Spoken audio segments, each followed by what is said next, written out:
Okay, welcome everybody to the March 6th, 2024 regular business meeting of the town of Diamond Valley. Town of Diamond Valley acknowledges the traditional territories of the people of Treaty 7, region Southern Alberta, which includes Blackfoot Confederacy, member Siksika, Kainai First Nations, Stoney Dakota, Bearspaw, and Chiniki Wesley First Nations, Dene of Tsuut'ina, and Métis Region 3, and all those that make Treaty 7 land their home. We have an agenda in front of us, and we have one addition for in-camera section 17 and 24, your worship.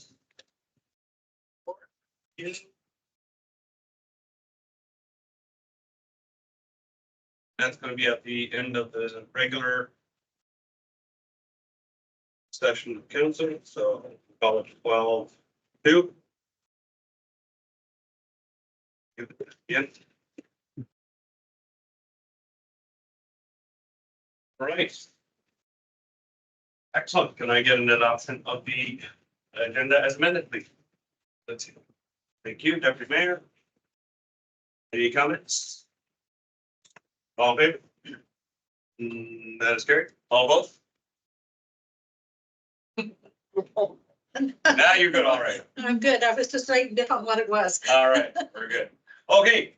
Before we get going, Mr. Adam Davey, welcome to Diamond Valley.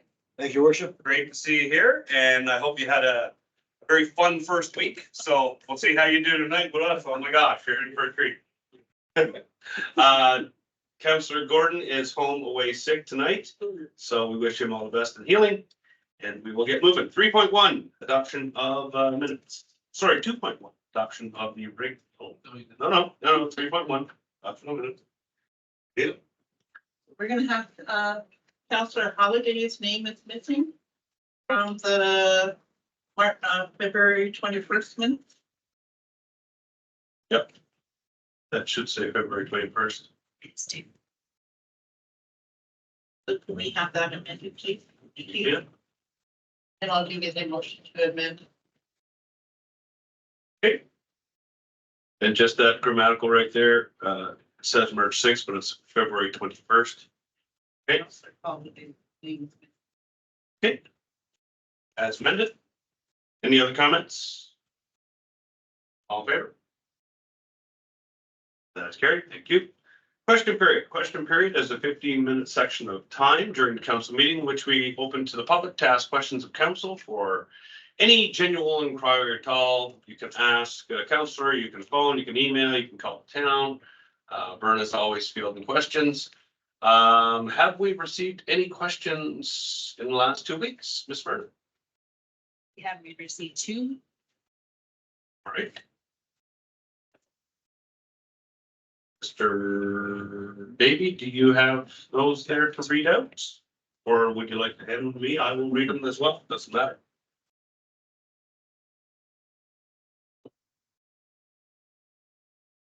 Turn around down there.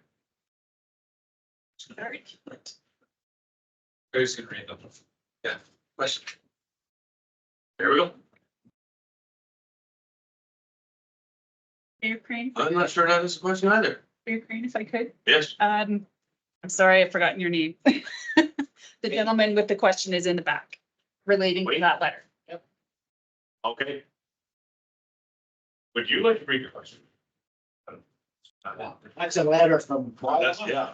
Yeah, so, yeah, Okay. so we have to visit, I live, my name is Wayne Kish. Yeah. And I live on 124 Riverwood Bay.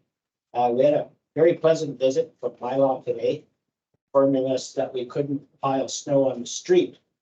So we have a very unique situation. Our snow has only been moved once this year by the town. We are on a very tight bay with all the garages or three bay garages. We have no side yards, so we have nowhere to put the snow.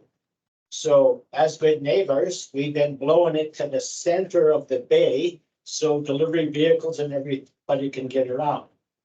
So it presents a problem, so we're looking for a solution as to what we can do.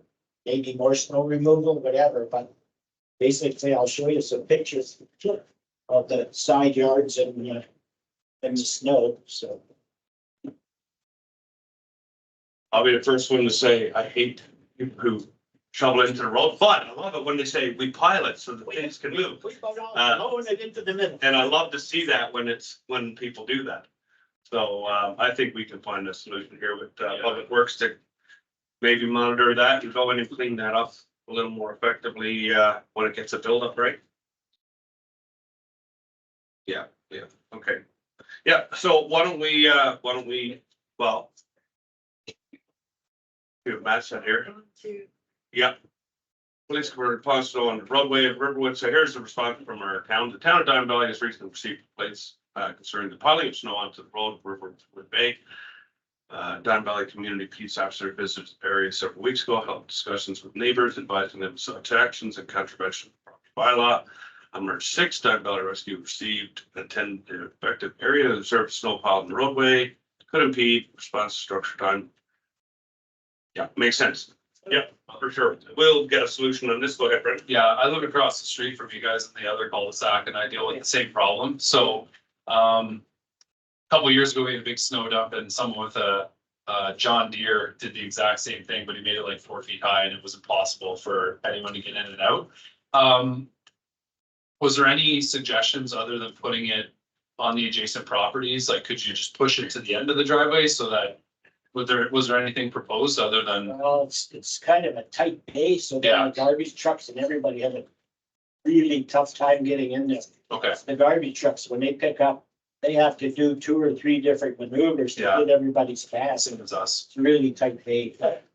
Thanks, appreciate your time tonight, Wayne. Thank you. Okay, Yeah. thank you for that. We don't need to answer this here tonight, but Craig and Carrie, we can get together, figure out a solution for this, so it goes on to a monitoring system, something of that nature.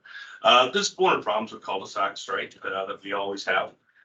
So maybe it's something that we need to put in policy that cul-de-sacs have a certain priority level, after a certain level of snow, achieved. So we'll look into that. Next question. 2 questions? The other one is related to the same topic. It's from Ted Crittenden. I think I've said that right, from Riverwood Bay as well. Okay. And he sent some photos. The roadway is not being cleared in a timely manner, making it difficult for cars to exit the community, which may be dangerous in an emergency. The accumulation of snow becomes packed into ice and blocks the gutters and road drains. The meltwater pools up and freezes overnight. Many of the homes have 3-car garages with driveways extending from property line to property line with no room to pile snow in front of the homes.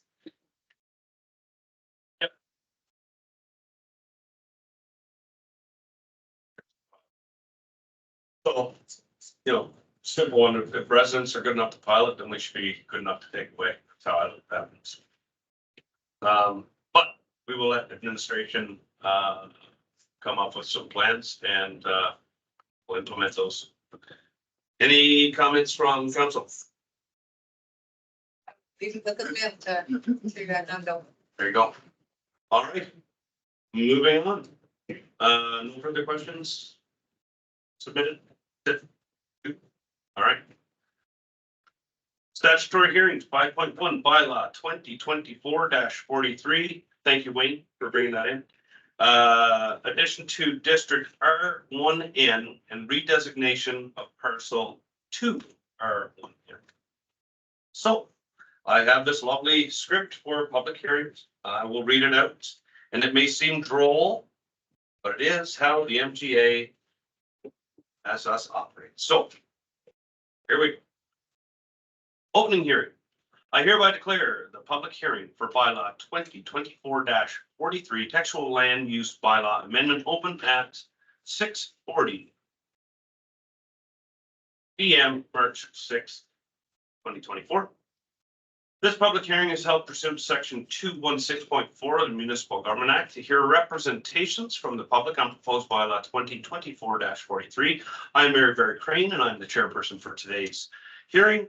Will council please introduce themselves, starting from Councillor Holiday and heading south. Councillor Brendan Kelly.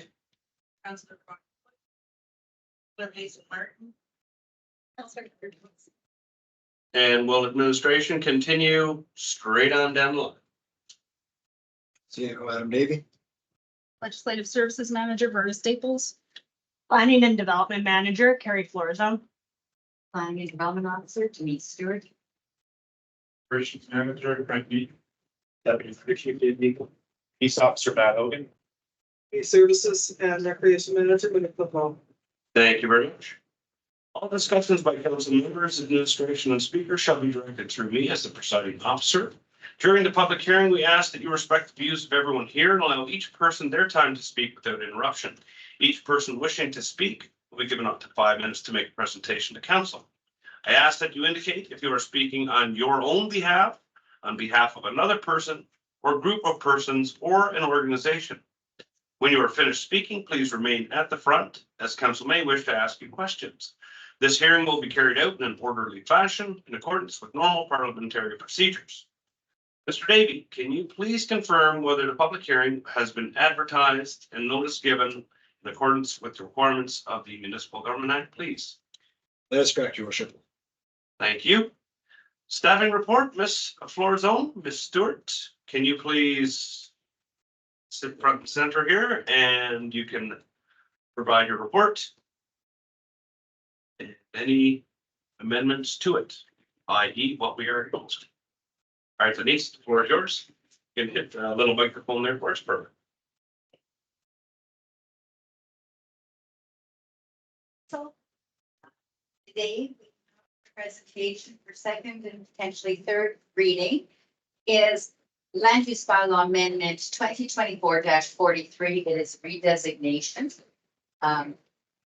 This amendment to Land Use Bylaw, the Town of Black Diamond Land Use Bylaw 2021-06 is to add a new district under section 10.5.1 and titled it as the Residential Narrow Lot District, or R1N, as well as redesignating Lot 2, Block 3, Plan 5503EH to the new R1N district. If redesignation is successful, the applicant intends to subdivide the subject parcel. It's a 464 square meter parcel. It's 15 meters wide and 30 meters deep into 2 lots. Just to confirm, the application was circulated to department managers, school district authorities, and provincial agencies on January 4th. And the summary of the responses received are in that package. The notice of the public hearing was posted on the website on February 20th, and it was in the February 21st edition of the Western Wheel. Adjacent property owners circulated on February 16th. In today's agenda package, I included for the public's benefit the staff report that I presented to council in February when the bylaw was given first reading, as well as maps, the draft bylaw that received first reading in February, and the 3 letters of objection. Under the current Town of Black Diamond Land Use Bylaw, the current minimum parcel width in the R1 district is 16.76 meters or 55 feet.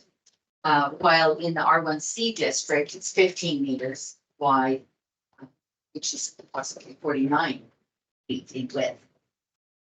Creating a new narrow lot district provides a modern development paradigm when affordability is a challenge in today's housing market. Narrow lots allow for infill opportunities in mature neighborhoods, which is not currently available in our land use bylaw. Development and redevelopment of our mature neighborhoods is an effective use of existing infrastructure, as in our services, water and sewer, as well as road maintenance. And it offers place for residential development within our existing infrastructure.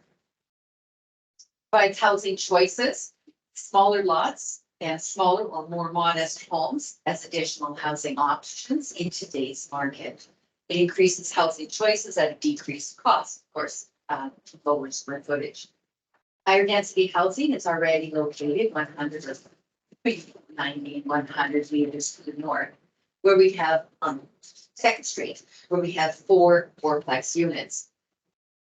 And one of the inducers of having a strong downtown district is having nearby robust and supportive residential development. It also helps with a bit of a neighborhood watch in your downtown district. Our current housing sizes in the easy for me to say, in the immediate neighborhood range from 128 square meters in size, which is the manufactured home at the corner of First Avenue and First Street. And they're as small as 65 square meters, just a little bit to the north. And then directly across the street, the house is 70 square meters, and the neighbor to the west is also 71 square meters. So smaller lots, there's a wide range is what I'm trying to say. And there's a range of lot sizes as well within that neighborhood. There are letters of objection that have also been included in the package. The essentially are the concerns in summary is about potential devaluation of properties, smaller housing sizes, and housing size. That concludes my presentation. If council has any questions. Thank you. I will open it up to council floor. Council, questions for clarity? Go ahead, Cindy, Councilor Holiday, we're on to your first. Couldn't find it in the land use bylaw. Is there a minimum square footage for houses in the R1 or you can? Yes, the minimum square footage for a house in R1 is 960 square feet. And in R1, third, I'm sorry, in R1, sorry, in the R1C. oh, R1C, I think it's the same size. I just don't know that right off the top of my head. Sorry. That's okay. Thank you.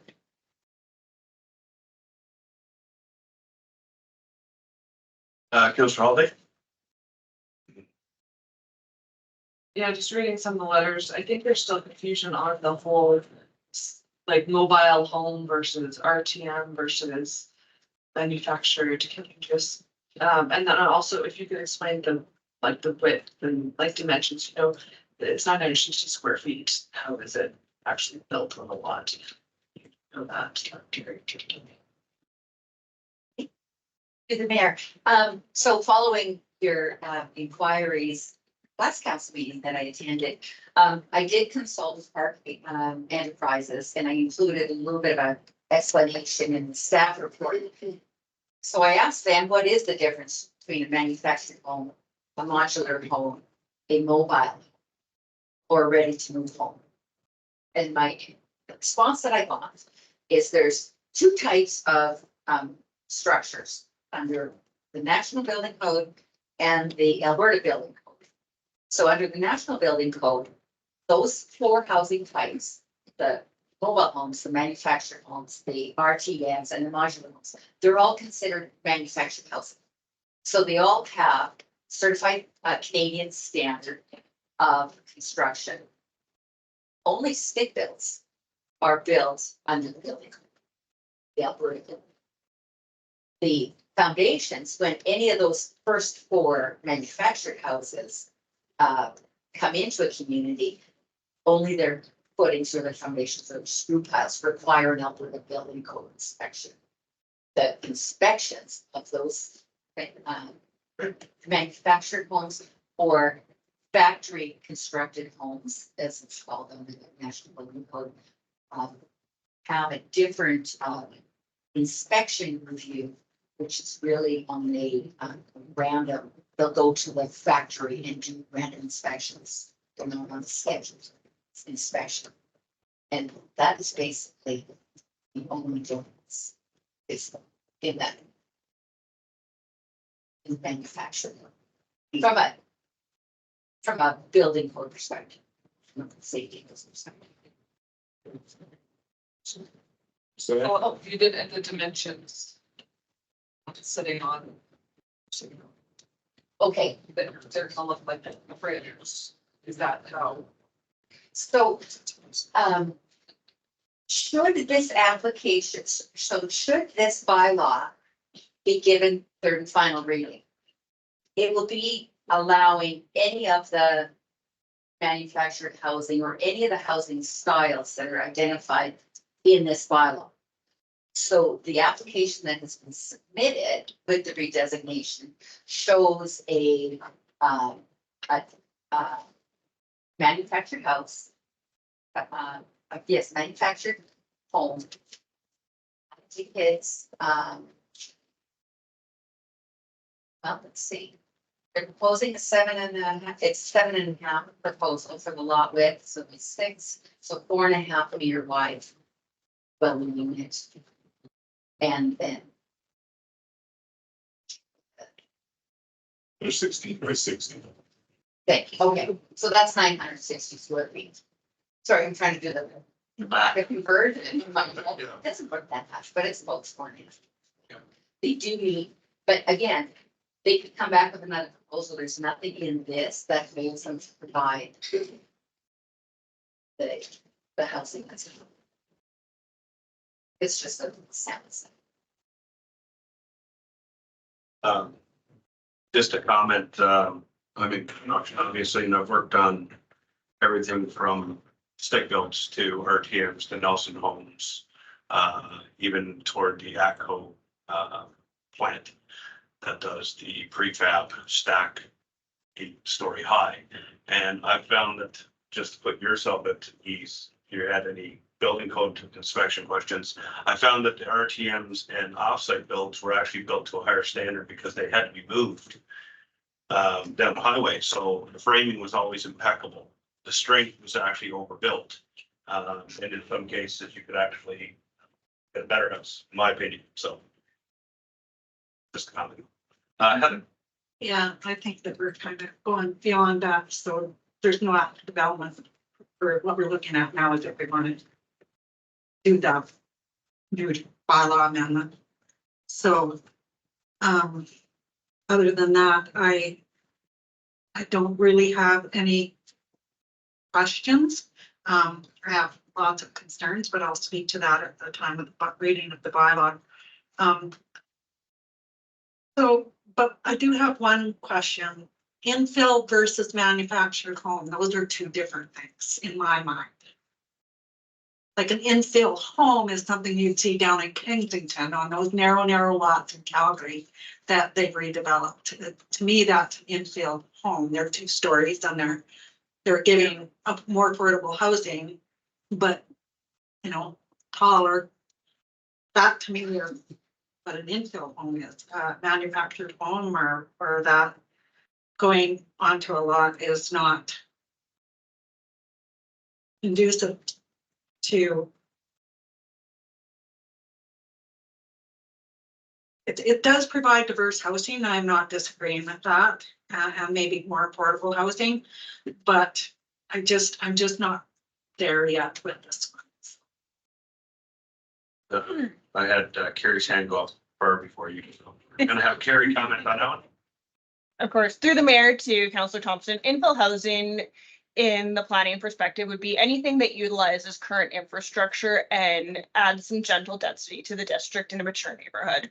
So an application of this type where we're creating 2 narrower lots out of an existing lot and increasing the density by 2-fold, which in planning terms is extraordinarily gently densifying. That would be considered infill in our paradigm. Okay, thank you for the clarity. Thanks. Okay, council, further comments? I'd like some clarity on that one. Yeah, Want to sure. deal with that one? Yeah, I don't mind. Just a question in regards to the childcare services. The applicant requested childcare use. So while I'm more or less in favor of the, opportunity to create more diverse housing, I'm just looking for a little bit of clarification on the potential to have a daycare for a child care. Carrie? Yeah, sorry, through the mayor. Yeah, no, that's good. She's quick on that end. She's going to Jeopardy or something. Yeah, I see the explanation there, but I just thought I didn't ask for clarity. Yeah, if you could, for sure. Yeah. Please do. So through the mayor to council, again, these are minimum lot sizes, lot widths. the ask was there from the developer. It's a discretionary use, so we'd be able to look at it in context. If it doesn't make sense, given the site, we'd be able to issue refusal based on those reasons. It's always important. Thank you. Okay, so it's not to say we approve this bylaw and we approve daycare with it. Yeah. Okay, because I think parking is definitely something, it opens a much larger conversation around this type of housing, so I echo Deputy Mayor. Okay, Hazel, go ahead. Can you please clarify, pardon me, on this R1 end? Would it still be under the same coverage? Would it have to be like 40% of the lot? In the proposal that's presented to council under the planning draft bylaws that was presented on first, we had increased this site coverage to 60%, where in R1 it's 40%. In R1C it's 50% site. So in the narrow lots, we've increased the site coverage for total, including residents and in accessory buildings to 6. You have a narrow lot bylaw in the land use bylaw for Turner Valley? No, we do not.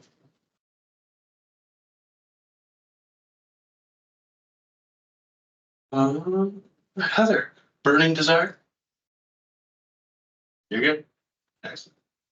Council? Good, good. Thank you, Denise. Excellent. All right. Applicant presentation, if the applicant is present. Yeah, you may sit in the front here. We'll give you up to 20 minutes. I'm sure you won't need all that, but I have to state it because that's what's said. Thank you for coming, guys. Appreciate you guys coming and taking time. I will hand the floor over to you and tell us whatever you do. Thank you, Mayor. Thank you, council, staff, and all that is attending tonight. My name is Jason Spicer. I'm speaking on behalf of my father, Lloyd Spicer, who actually owns the parcel.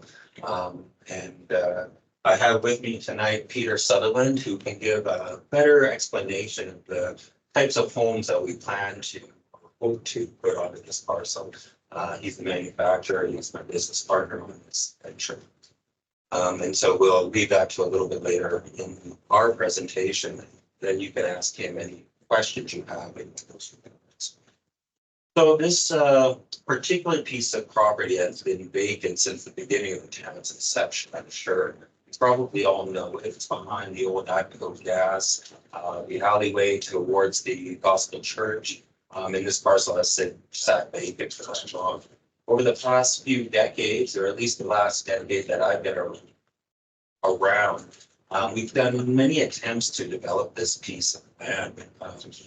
We've taken a look at it a number of times, and what's happened is that it's landlocked. There is no utilities at this point to that parcel of land. So that has always been a cost prohibitive situation. The other thing is, as of 2013, it now is in the flood fringe.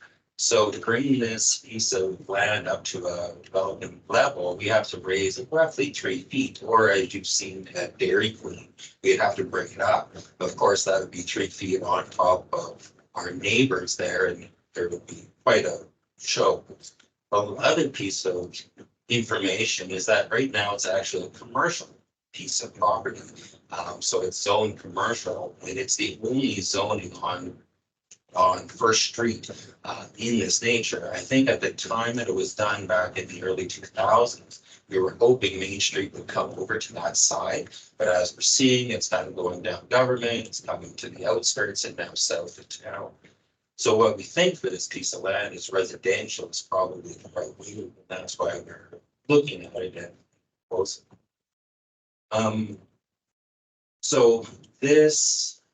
So all across the country, all across North America, you're hearing more and more about housing prices.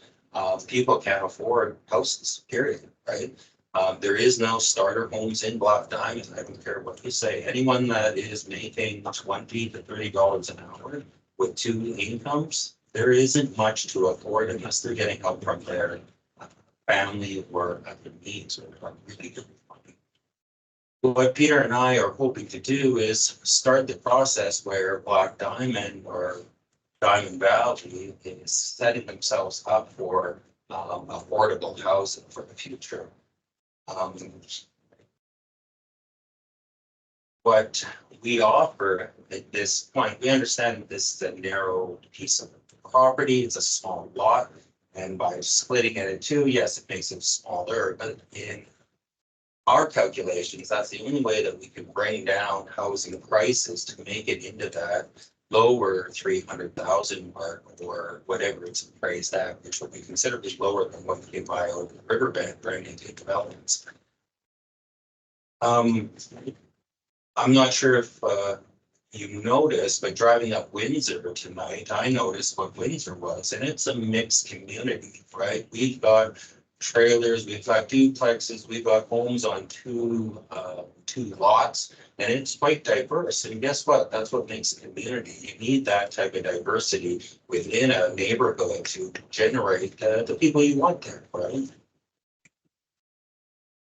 To that, this is not a new concept. It's not like you're trying to reinvent the wheel on this particular. If you look at Calgary, the Duke and High River, they've already got this in place, and that's where we actually came up with a lot of our planning for this particular project. So other communities are doing it. They realize this is what is needed. And I think this would be a definite benefit to the community. The elevation, so the flood bridge, okay, well, so if you wanted to do a stick build on that, we're still gonna run into the same problems as what, and to bring that that elevation up, you can probably bet on $150,000 to $200,000 with all of the engineering would be needed.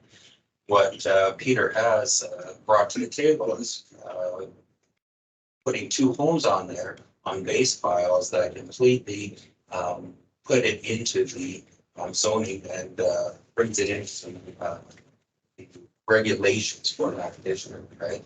And like I said, I'll open the floor to Peter. He'll give an explanation on what kind of things are actually going on there. I think there is a lot of misconception of what people think is what these are. Sure. Go ahead, Peter. Just to reiterate, the quality of the homes, like there's a difference between a manufactured home, a trailer, and an RTM. Like our RTMs, what I call them, they're ready to move homes. They're 2x6 construction. They're built to a standard. It's all Intertech. There are inspection agency that comes around periodically, and it's quarterly and periodically. So it exceeds building code. So they are very well built people. So we don't have aluminum siding. Got like a compressed board, I can't take siding, so it's upgraded. We got upgraded shingles, upgraded flooring, windows. So everything is meets or exceeds building code. We got vaulted ceilings inside. We've done everything we can to make it a really comfortable 2-bedroom home. You can't go any smaller. That's our minimum we're allowed to go to, and then we go smaller, and we're calling it a tiny home, and that brings another whole, complex set of problems. So as far as affordability and putting it out the market, it's as small as we know for a very well built.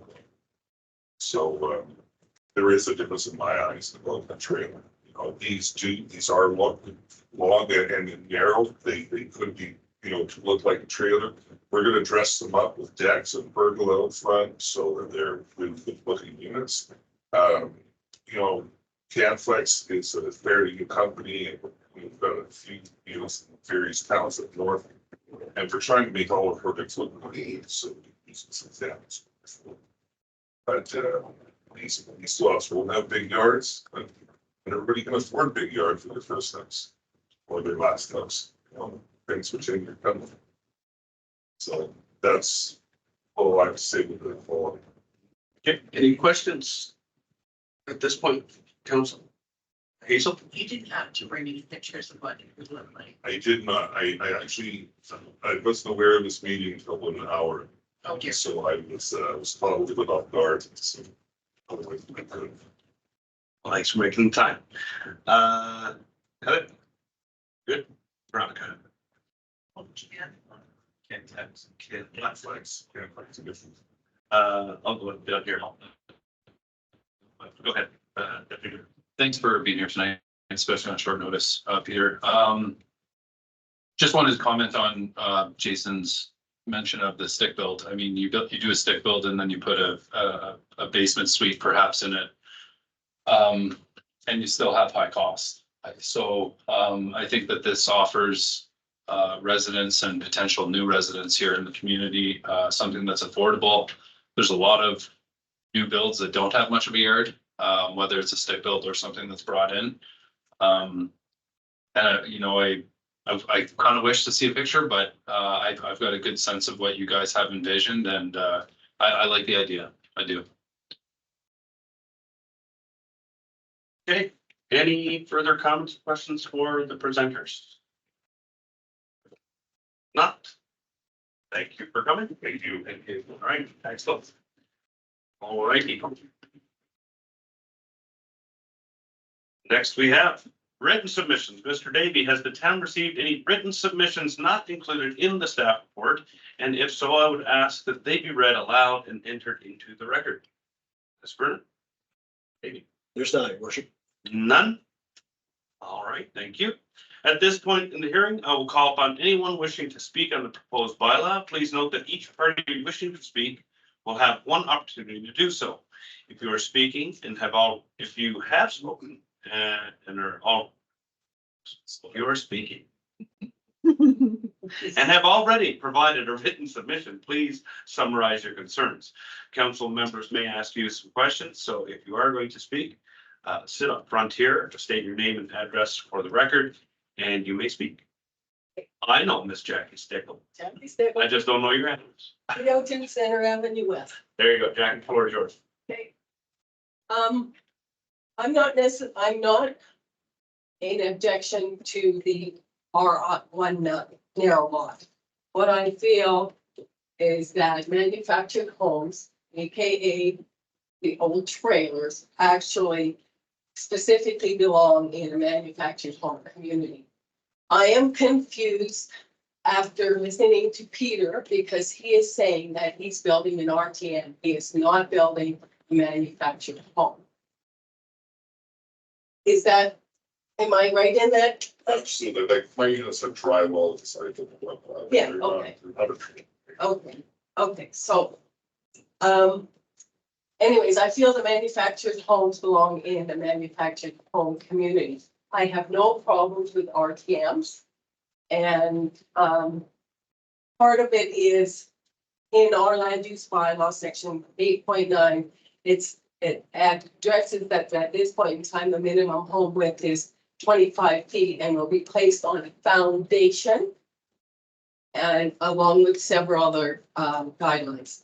I believe that if the reason that this was done was to have manufactured homes intermingled in normal community in order that the community had a general straight face and that it was there to retain the value of the neighboring property.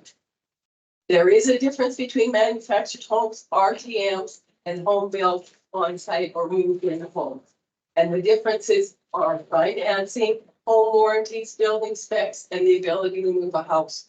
A manufactured home has a box underneath it so that you can hook it up and take it away at any point in time. An RTM is not like that. Okay. So our MDP actually says the design of infill housing will be sensitive to the character and scale of the surrounding areas. I'm not sure a manufactured home does that.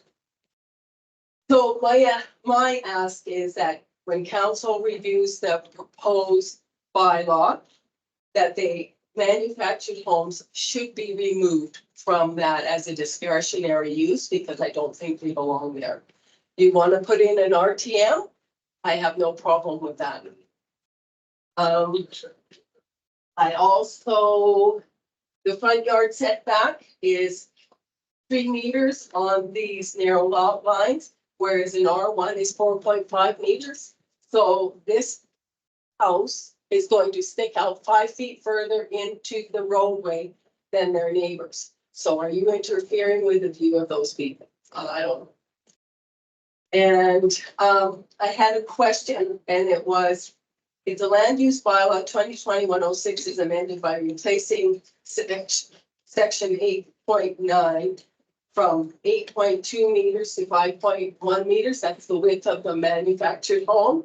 So then now can a single wide go on an R1 lot? So, when I found the city of Calgary actually has a narrow lot bylaw. And it says specifically in there that the definition of a single detached dwelling specifically states it does not include manufactured homes. So my request is simply that out of the discretionary uses, take out manufactured homes. You want to put in RTMs, I have no problem with that. And I think you have to consider the depth of which these properties will go into the street, because it's 5 feet shorter than a normal lot. And Comments, questions? I think they're great points as well. I think Turner Valley got rid of mobile homes being allowed to be reintroduced years ago. Yeah. Yeah, so this would fall in line, and I totally agree with your point there. Yeah, good job, Jackie. Anyone else in the audience wishing to speak? I agree. I agree. Go by a home concept. Oh, I agree. Not to get in it. No, I won't get in it. I agree. Anyone else wishing to speak? Going once? Any comments from council? Okay. Going twice?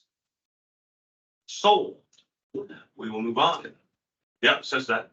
Those registered, at this time, I would ask administration if anyone has registered or signed in to speak to the bylaw online. And if so, let's begin working through the list. Has anyone signed in? Then, your worship. Thank you, sir. Last call. I will now ask administration to verify that there are no further written submissions and none have been received that haven't been addressed. That's right, your worship. Thank you. Does any person who has previously spoken wish to address any new information provided at this hearing? Council may ask questions of that speaker. Does any other person wish to speak? Does the applicant wish to readdress? Excellent. Going once. Going twice. Does administration have any further points that they wish to clarify? Mr. Mayor, if we may, maybe we'll just touch base at second reading. Excellent. We can do that. I would be looking for comment on the manufactured home Of course. concept, and I know you're already thinking about that, so good. Excellent. Is council satisfied they have obtained sufficient information from this public hearing? Excellent. That's good. In that case, I would like to thank all those who participated this evening, both verbally and written submissions, and for your comments. Council will take your comments into consideration when discussing this further in the agenda. With that said, I declare the public hearing for bylaw 2024-43 closed at 7:14. File that one. All right. Moving on, delegations. Maureen Nelson. Come on up to your seats. You've been here before, you know the routine. Hit the red button and we do have PowerPoint and Berna will move those slides for you at your request. So welcome. And everybody. Something have a room for. I don't intend to read the whole thing. Believe me, there are way too many pages and way too much background information, and we don't need snoring.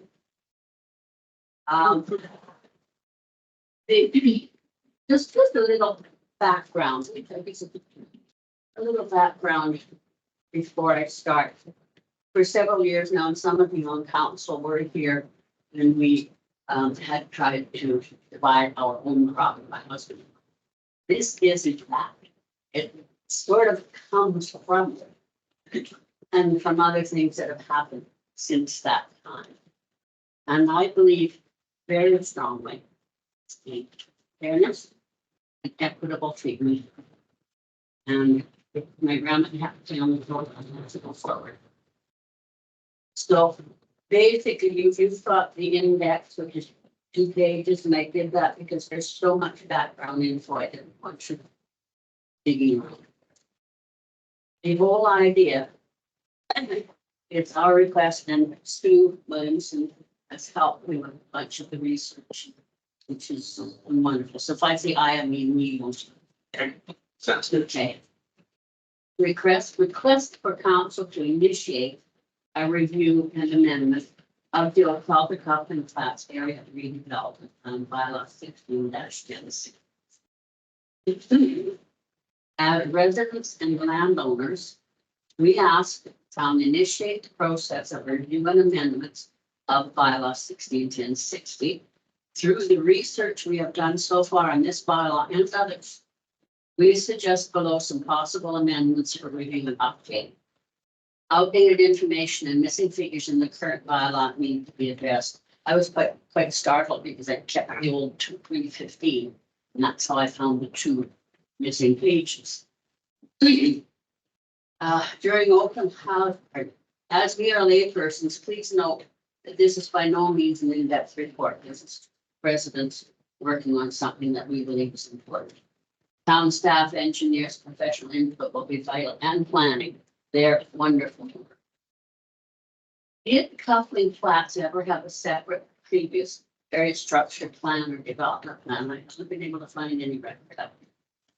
Coupling Flats was added to the Ocala ASP in 2014. There was some discussion in 2013, and then of course Clinton houses and everything happened in the future.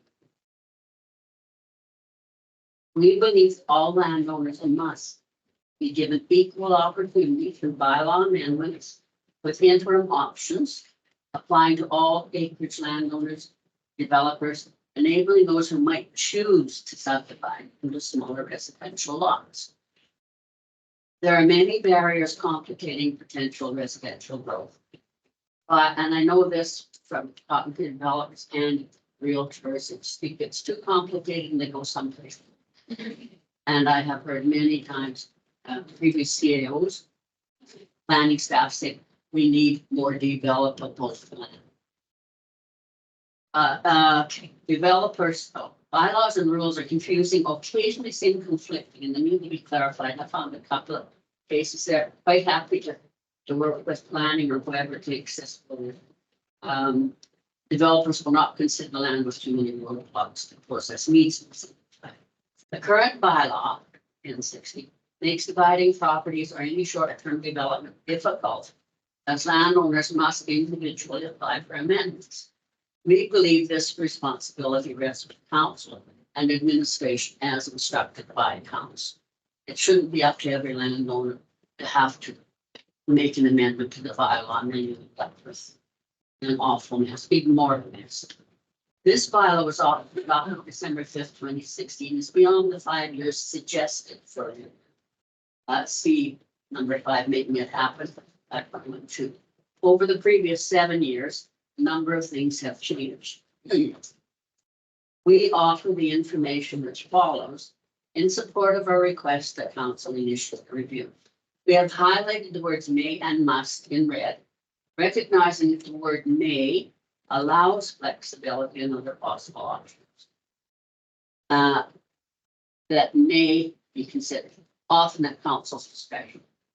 Must does not allow change on it. What happens next? And in the previous procedure bylaw, I found this, and I wasn't bothered with this thing. If council's going to make a decision, and we're asking tonight the council do something to move this forward, not just be well aware that the budget will start again probably August or so, and there may need to be the funding and planning to allow this bylaw to be with. And used to say council shall at its next meeting following the delegation presentation make any decisions if required regarding the issue raised by the delegation, unless there is support by the council for a decision at the regular meeting where the delegation presentation was made. And then the issue to be discussed in new business. Now, there's a new procedure bylaw, and I could not figure out exactly how that works now. Under 9.0 public engagement, and this is the Diamond Valley bylaw for 2014.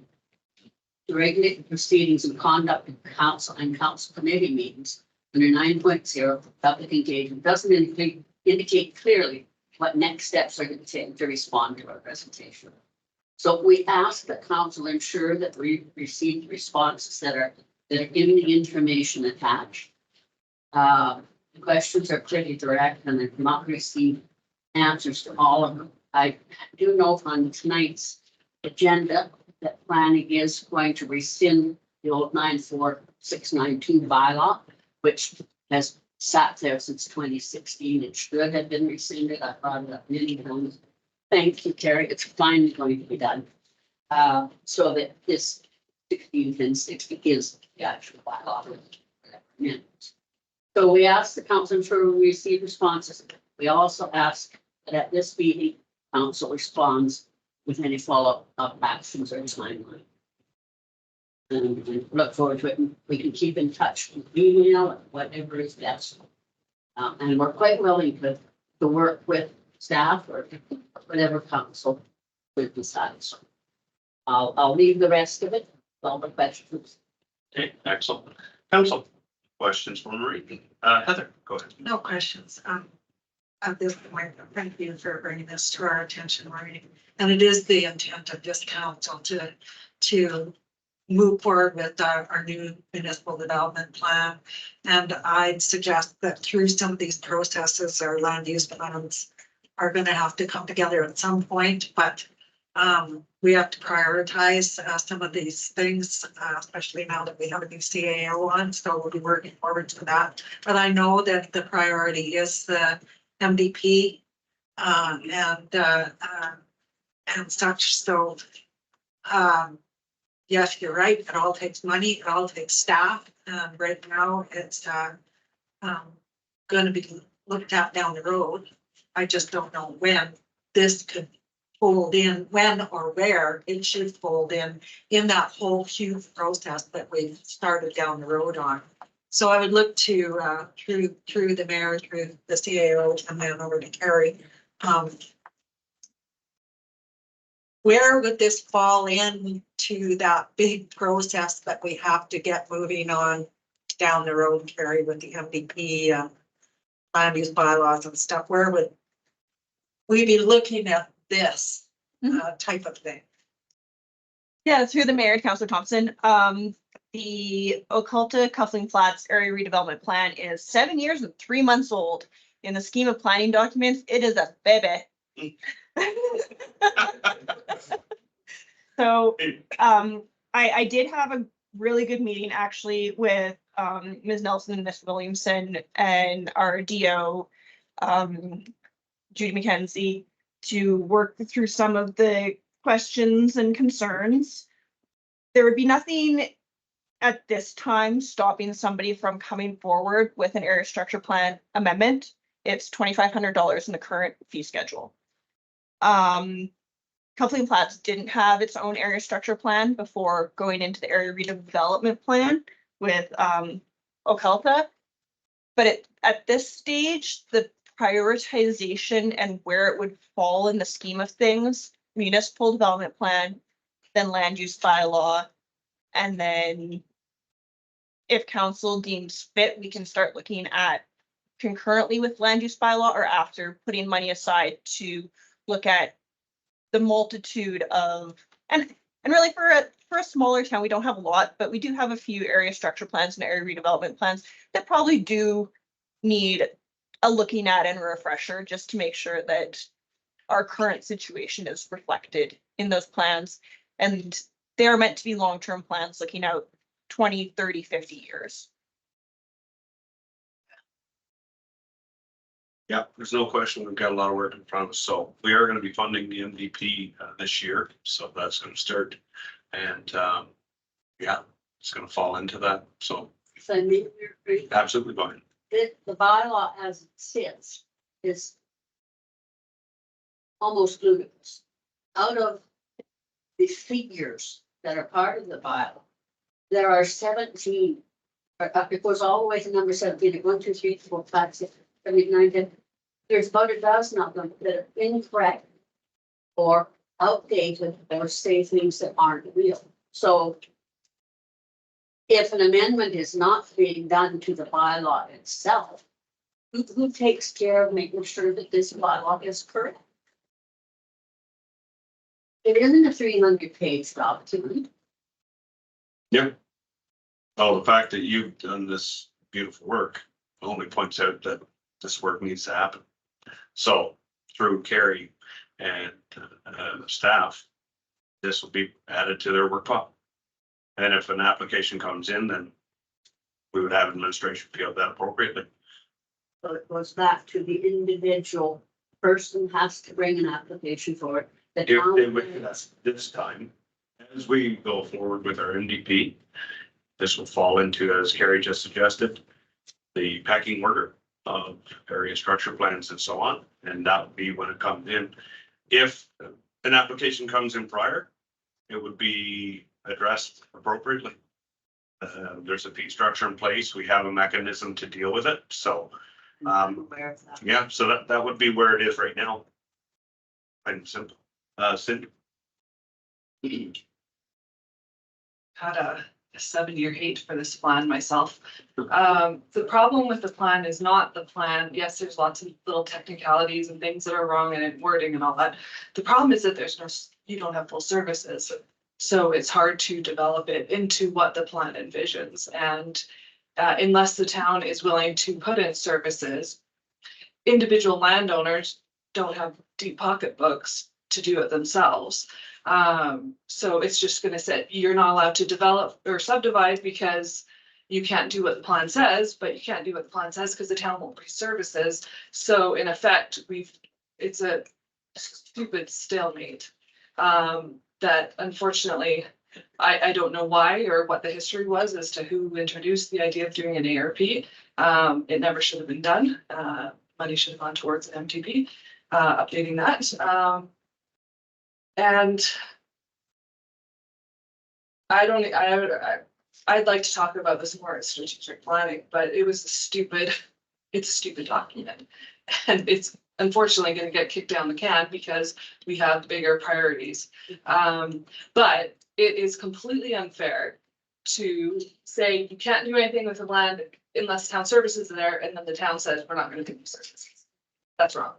So, but we don't have deep pocketbooks as a town either, and we can't just service everything that we would like to.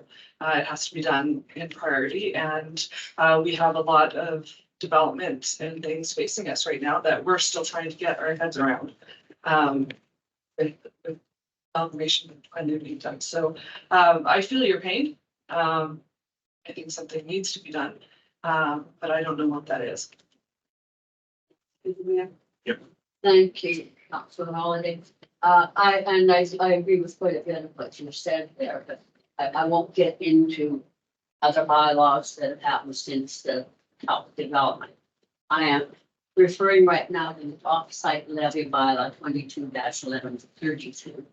And there is a map in there of Turner Valley, and of course this is pre-amalgamation, but it is at least a third, maybe a half of our town does not have services. Whatever the planning and forward planning and strategic planning is, this is ludicrous. It's just, I don't know if you can show that or not. There's just a large part that has no services whatsoever. And in there, it says very clearly that those areas, it will be plus 30 years before council will even consider putting in services. So that whole area of town, and it's not just hotel, it's other areas as well. They're not going to be developed, and yet outer areas are being added and developed.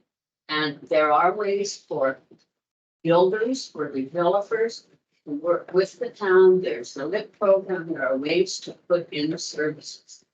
And I think it's ludicrous unless you're in certain pockets of town, you've got to wait 30+ years. So I'm very disappointed that this will not be looked at from the sound of things here. And I'm going to have to do a lot of thinking of really planning in this event. And I'm not talking about our planning department.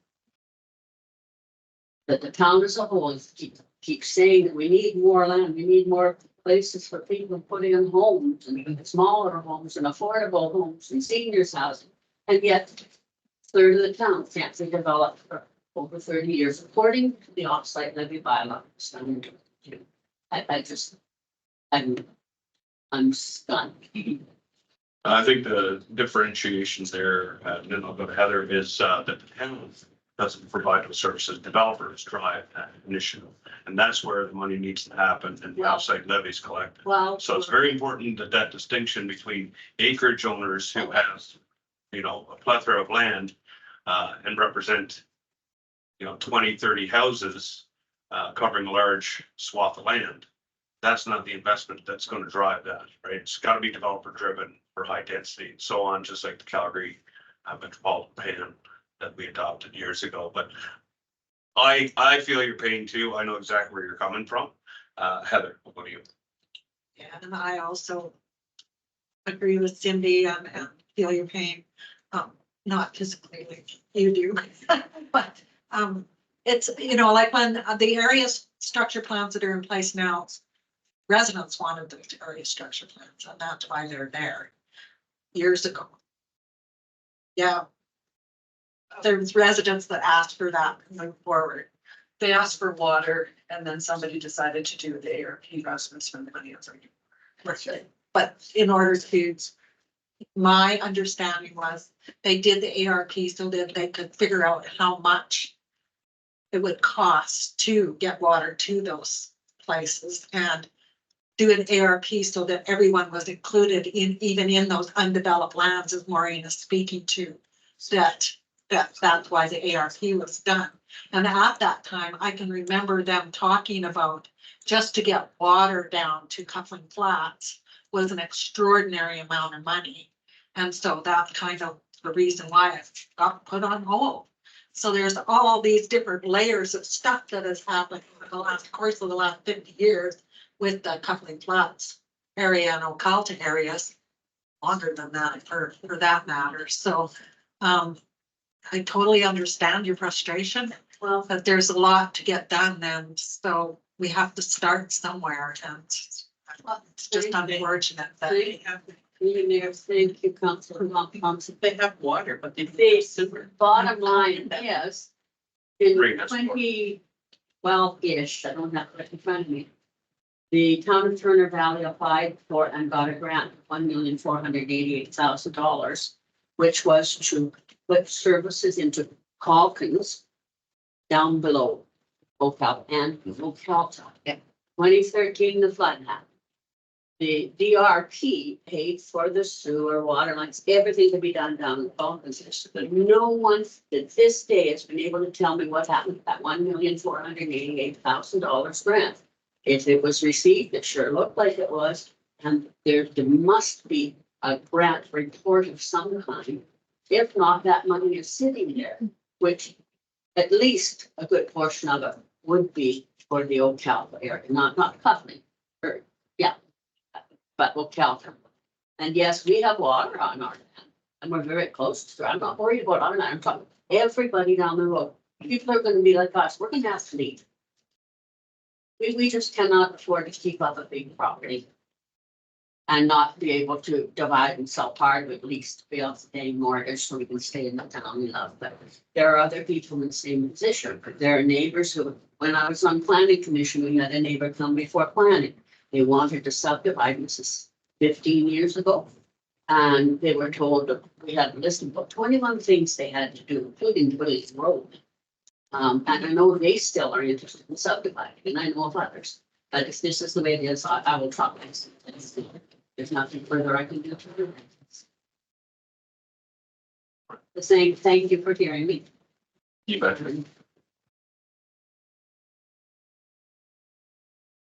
We can look for that grant.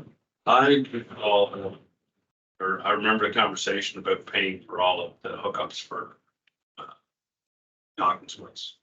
So I really don't know if there was $20 million for the DRP done. The province very well could have wrapped that into that parcel. I don't know. We could probably do some digging. I think that's something we can ask to have. I would, See if there's something there for us. knowing what happened to that money. How much, $1,488,000. I have it somewhere on paper where I had found it. we'll, do a little digging on that. Okay. And so, thank you, Marie. I would like, I don't want to just say we're passing this off for 5 years until we're done. I would like to talk about it as part of the bigger discussion in Mexico, on land use and strategic planning. Because it seems odd to me that we just last year approved a 21 1-acre parcels. So up by the golf course, they wanted 1-acre parcels, yet we're saying you can't do the same thing in Ocala. Like, right, they are paying for it, but the ARP says you can't do anything unless it's full. If you did 1 acre, you're allowed septic, which is what they're missing. In Ocala, they have water. You just need to be allowed septic, which you can do on 1-acre parcels.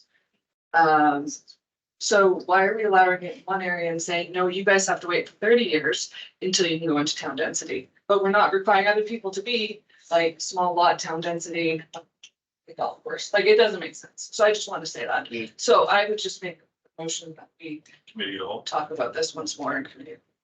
March 13th, is our committee of the whole. Add that to our list. Thank you. All right, I'm going to get the committee, the whole. there you go. All right. Yep. All right, thank you, Marie. All righty, delegation 6.1 done, 6.2. Vote on that motion.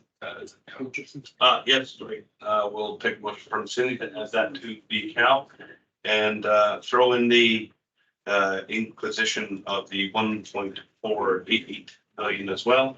And we'll see if we can find out where that grant came from and where it went.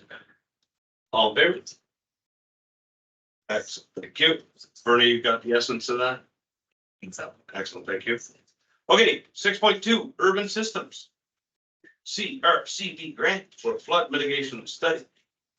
I think the government just gave out a bunch of money for more flood, right? I was like, did these guys know something that we didn't know and then they do? So, welcome, gentlemen. We're gonna give you the floor. Please introduce yourself so we can address you appropriately. Excellent. Thank you, Mayor and Council. So I'm Kyle Bolton with Urban Systems. This is my colleague, Nick Marta. We're both water resource and civil engineers with the company. And earlier last year, you guys were successfully getting grants both on the Turnabout and Black Diamond side at that time prior to the amalgamation to advance this this study for you guys. So if you don't mind jumping to the next slide there, we can jump into the agenda. So Nick will run you through kind of the technical analysis piece of it, going through existing, levels of flood study. We did some policy review as well to see kind of what's going on for municipalities of similar size within similar challenges. And then we'll get into the options after the analysis was summarized, and then I'll follow up with that to update you on the public consultation process that went through, and then summarize it with a multiple council evaluation. And then finally, we'll get into some considerations and open up for discussion or questions that you may have. Sound good? Roll. Take this one. Thank you for having us. So first, I'd like to discuss what the existing level of flood protection is in Diamond Valley. Essentially, after the 2013 flood, there were 4 burns on the Stretch River. The burns were designed to what was known as the 100-year flood level at the time, based on the 1992 flood mapping. I just want to clarify a few terms here. When we talk about 100-year flood events, we're not talking about an event that happens once every 100 years, which is talking about an event that has a 1% chance of occurring in any given year. So similarly, a 200-year event has a 0.5% chance of happening. 50 years.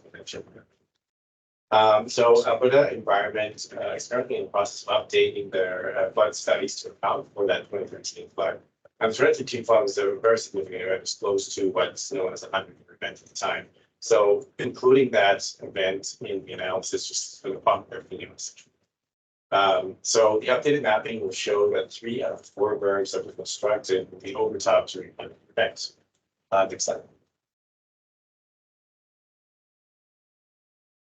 So the existing levels of flood protection in Diamond Valley, berm 1 shows that in the updated provincial mapping that's being overtopped during events equal to or larger than the 100-year event.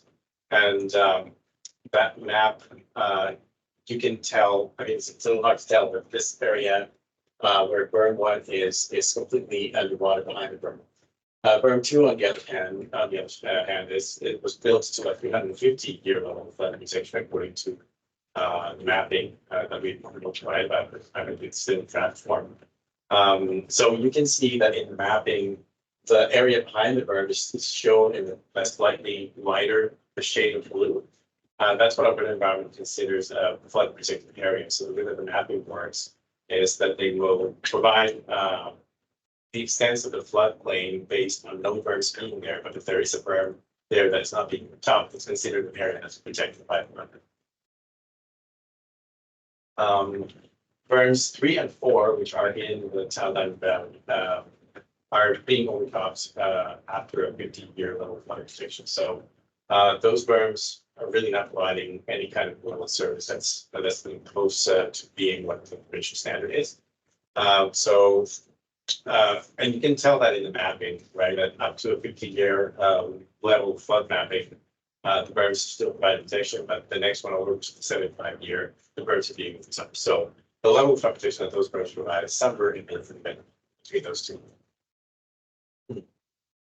So we did a review of just existing flood policies that before amalgamation, the towns of Diamond Valley and Turner Valley had, and both had very similar policies related to flooding. So for both municipalities, the flood risk areas are defined by the provincial mapping. That's what they're following in terms of defining what the flood-prone areas are. The requirements of 30-meter setback from the 100-year high water mark in Sheep River for any kind of development. No new development is permitted in the floodway. So this is another concept for all of you guys to know. Flood mapping back in the 90s was divided into 2 separate zones, the floodway and the flood fringe. So the floodway is the area where water levels are highest and velocities are the highest. And those are like during a major event, there's the water's raging. The flood fringe area is the area where it's usually in the overbanks where the velocities are lower and the depths are more shallow. So no new development is permitted in the floodway according to the current policy, except for low impact developments like parks and playgrounds and natural areas, parking areas, and agriculture. Development is allowed in the flood fringe as long as it's adequately flood proof. That means that it's built up to a 100-year level plus 0.5 millimeter, which is similar to what happened in the Dairy Greens. Yeah. So we also reviewed flood policies for other neighboring municipalities just to see what those guys were doing. And they're all very similar, and there's a little bit of nuance in between all of them. So we reviewed the County of Rocky View's policy, and for them, there's no development permitted in the flood fringe unless it's fully flood proof, similar to Diamond Valley.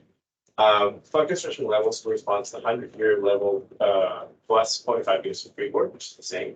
And there's variances at the discretion of the development authority. So sometimes we're not allow certain types of developments, depending on what kind of development it is. In the town of High River, for example, the flood hazard overlay is what they're using, and they're defining that as a floodway over restricted development. And the flood hazard overlay is based not on the provincial mapping, but on the 2013 flood instead. And the floodway provides the path of floodwaters, and no development is allowed in the floodway. And there's restricted development areas that must include 1 meter of freeboard about 2,000 events. So it's a little more restrictive than seems. And then there's the town of postage zones, which you also reviewed. The development authority has more autonomy in that town. All new buildings must be built above the 100-year level plus 0.5 meter freeboard. And the local authority can request a site be protected for a 200-year event if required. And that's when there's certain types of development, like hospitals and other kinds of developments that should be protected more than others. So we looked at different options for flood protection in Diamond Valley. So the first option is just maintaining the existing berms the way they are. And we'll talk about the implications of doing that later on. But we can essentially just leave the berms the way they are, providing that level of flood protection that's below what we should be providing. Option 2 is raising the berms to meet that the updated flood mapping from Alberta Environment, which is the 100-year level, plus 0.3 meters of freeboard. I think the problem with this option is that that does not account for the possible effects of climate change. And climate change will essentially just create bigger storms, more frequent storms, and the level of protection will need to be raised. So we looked at an option 3, which is how much more we would need to raise the berms above that 100-year level to account for the positive effects of climate change. So we did a statistical analysis which showed that in order to account for climate change above the 100-year level, we would need to raise the berms to a 200-year plus 0.3%. So we looked at the options for each of the berms to provide up to the 100-year level flood protection or up to the 200-year level flood protection. And these figures that are shown there are essentially showing that. So the green hatched areas in each of the options are the areas where the berm would need to be raised up. So you can see that berm 1, for example, the 100-year level flood protection, which just needs to be raised just a little bit over half of the berm. And a little over 2 feet in some locations, and the probable cost is about $180,000 or so. To raise it to the 200-year level of flood protection, is the entirety of the entire length of the berm would need to be upgraded, and the probable cost for that would be around $740,000. Just so people understand where this is, down by the Tecala Bridge here. This is upstream of the Tecala Bridge, right? Yeah. Plus, her water intakes are just in that gray square that you see there. Well, as well. Next slide. Berm 2 does not require any upgrades, so we didn't look at that one. Berm 3 is similar, so to raise it to a 100-year level flood protection, it's about a half a foot, and the probable costs are $590,000. To raise it to a 200-year level flood protection, we're going to have to raise it about 2 feet, and the probable cost is about $890,000. And for berm 3, berm 3 is currently incomplete, like it doesn't go all the way down to the bridge. So we would need to raise the existing berm plus extend the berm to cover that area up to the bridge.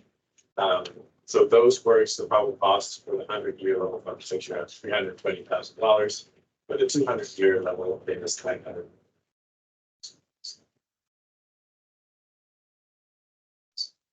That's what you.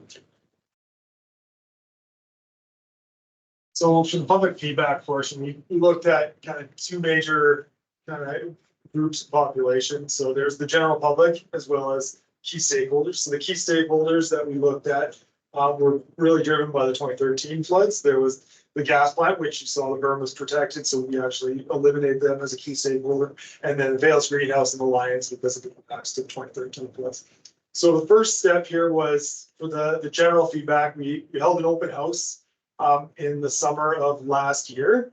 And some of the major kind of policy recommendations that were brought forward during that open house were that dog parks should be permitted in flood prone areas. Residents should not be allowed to have residential dwellings within flood prone areas, and that the town should consider restrictions beyond that 1 in 100-year event. And then there were some comments as well just on the berms, more from a physical aspect, and ensuring that they were adequate to that 200-year or that plus climate change was one comment that we heard, as well as integrating other amenities for the community with the berms, including walking paths, as well as making sure that there's considerations with the bridge that crosses the Sheep River was a major comment that was brought forward as well during that open house.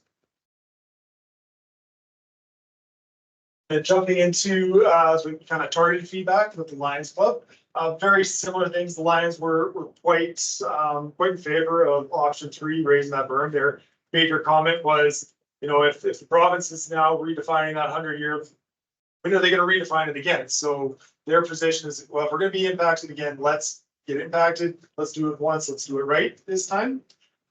They were obviously concerned with the higher costs, as many of, well, let's say all residents and everyone who showed up to a public open house or the online survey were certainly concerned with costs. And then the bridge again was identified by the Lions as being a major contributor to the impacts that your community faces during these major events. And then one question obviously is, you know, how would the campground be supported during another major construction, because they are heavily impacted during construction activity just due to their location. Dale's Greenhouse targeted feedback was very similar again. There was certainly a lot of emphasis put onto the highway bridge again. There wasn't any clear definition from that feedback that clearly defined option 1 versus 3 as being a preferred option, but there was certainly you know, expressed support for the 4th berm as the gap between the bridge and the 2 berms that exist today, as well as concerns with just if public amenities were to be incorporated into these berms, how is there going to be impacts to deter people from crossing onto private property. And then the last step of the public feedback was fairly recently, where we pushed out an online survey to gain more momentum now that the amalgamation had passed and there's some more emphasis, budget had already been passed. So there was really no clear defined option that came out of that. There was a clear defined concern over costs. I think coming after budget cycle, that's something that was expected, and the numbers are quite substantial. So it was pretty obvious for many residents that the budgets were of a concern. And again, the highway bridge came up many times from all levels of the feedback. So that's something that's definitely worth considering and having further conversations with the province. And then restrictions for development to be something that can be protected, whether that's parks or other spaces that have a lower impact if there is a flooding event versus residential commercial or otherwise being developed in flood areas. Go ahead, for comment. Yeah, I think that the bridge is totally the reason why we're flooding, and I don't know that building up berms is gonna help.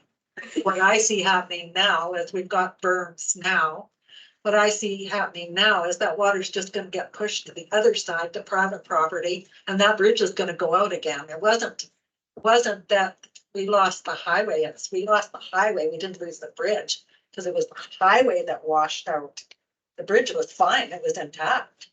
And the same thing happened over in Turner Valley. It was, the bridge was intact, it was the roadway that got washed out. But so I don't know what, and that bridge is Alberta Transportation's bridge.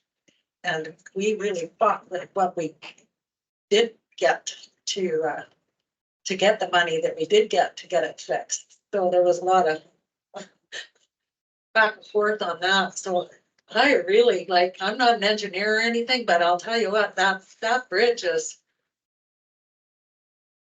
water's just gonna go around it, wash it out again, in my mind. Okay. I just, and also I wanted to ask a question, and I don't know whether Urban can answer it or our staff can answer it. We don't have anyone from finance here, but do we not have some grant money sitting there that could assist with the paying for some of these? I think we're gonna get to that. We've got 2 comments, Hazel and Veronica, and then we'll go back to your. Sure. Yep, you bet.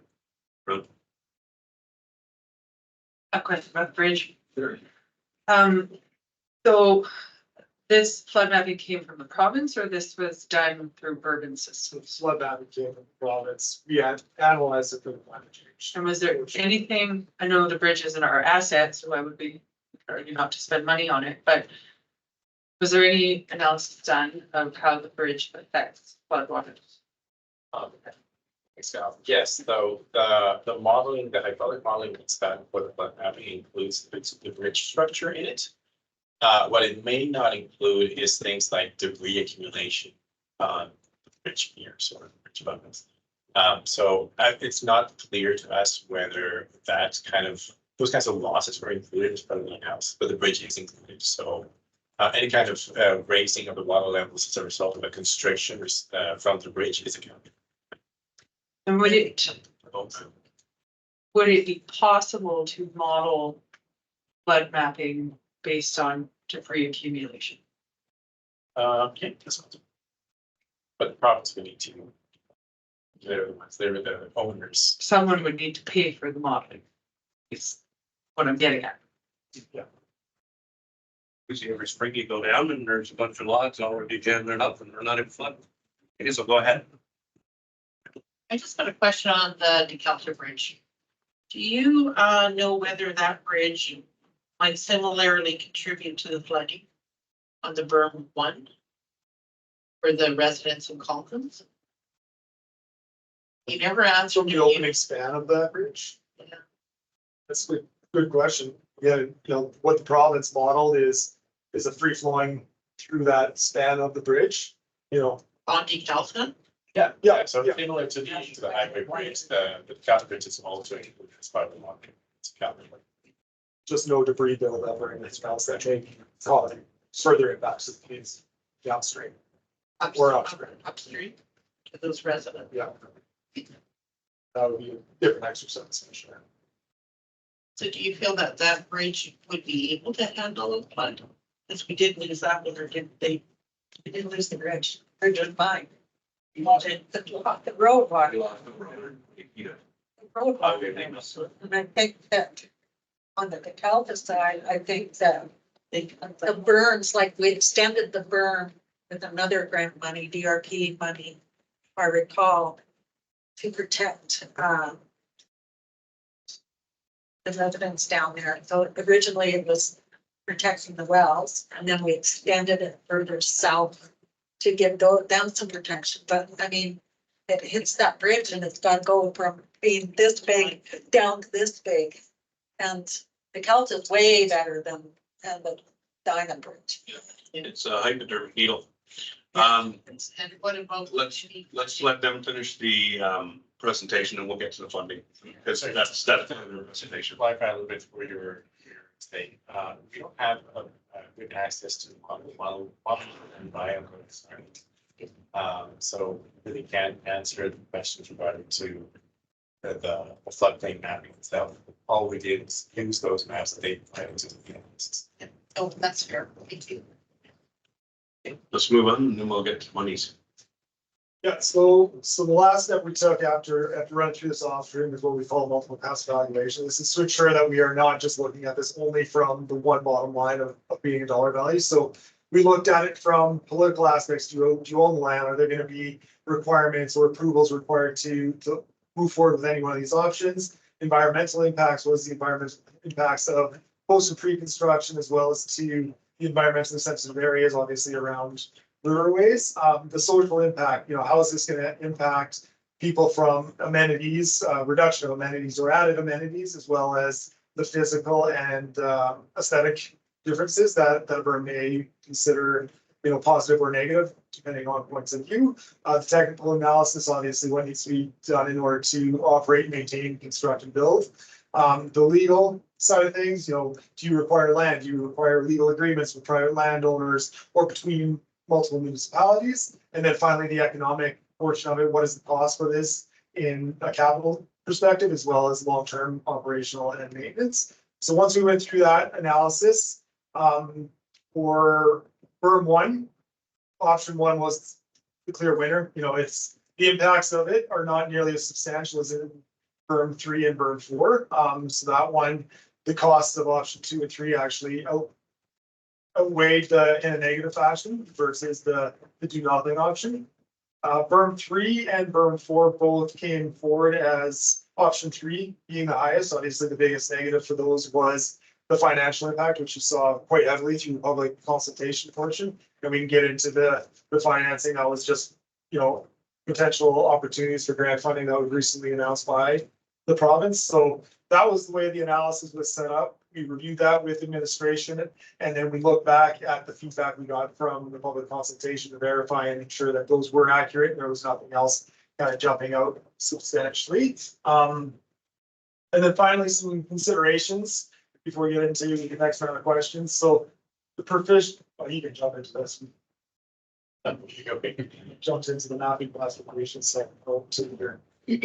So the considerations for doing nothing, essentially what we're trying to get here to is, first of all, the mapping classification. If we leave the berms the way they are, the province is going to classify those areas behind the berms as unprotected.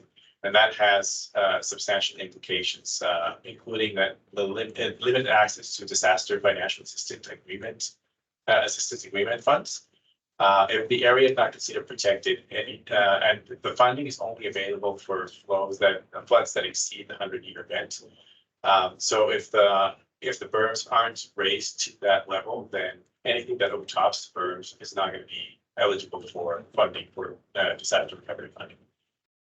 Individual developers may also become responsible for flood proofing, and from what I've heard tonight, it's a concern raising hose to a level that's above the 100-year flood level is a costly endeavor, and it's something that we don't want to put the onus on the developers for. So raising the berms just provides the opportunity for developments behind those berms to be should not have to be raised to such a high level if that's the direction that council wants to go with revisions to the flood classes.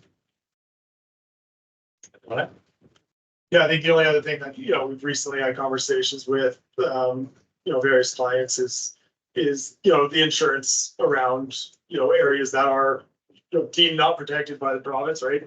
I don't know, I'm not an insurance specialist, but there have been conversations around, we need to look at insurance differently if we're gonna have permanent or temporary infrastructure within floodways and flood fringes. So that's something else that council will consider as you guys, dive deeper into it and other planning processes. Yeah, I think it's the whole, the ball of wax. If we're gonna throw money at something and they don't fix the bridge, then it floods.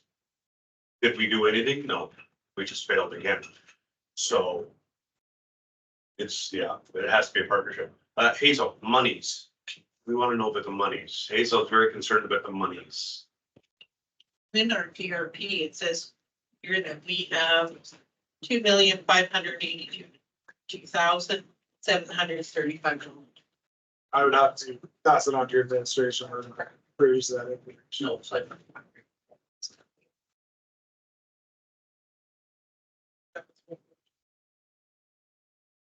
ERP money can't be gone. Oh, should you not use them for that? Cindy can add to that. Gary can, this was the flood recovery erosion control grant that we had sitting in our financial statements that we asked about. Yeah, whether it can be used because they indicated during a capital management process that we might have to give it back, that we might not be able to use it. So no, Mr. Sherman was looking into it, but I don't know if he got any answers on it. I can bring back a little bit. Yeah, we knew the cost of the berms added up perfectly to the amount of FREC money we had sitting there. So we thought that was quite funny. Yeah, no, it's totally just. It's just a quick. Yeah, totally coincidence. It's like a bunch of. But I do agree. I mean, I don't mind throwing the province's money at it, but I certainly would pay to throw taxpayer dollars. Yeah. That's something when the bridge is the problem. Carrie, any comment on the FREC money that was identified in the budget? What else? Yeah, Flood erosion. I do believe that Ben was looking into it. My understanding in the discussions is this study is coming forward for information for council to inform future decisions. I can talk a little bit about the FREC funding as well. If you could give us your history on it.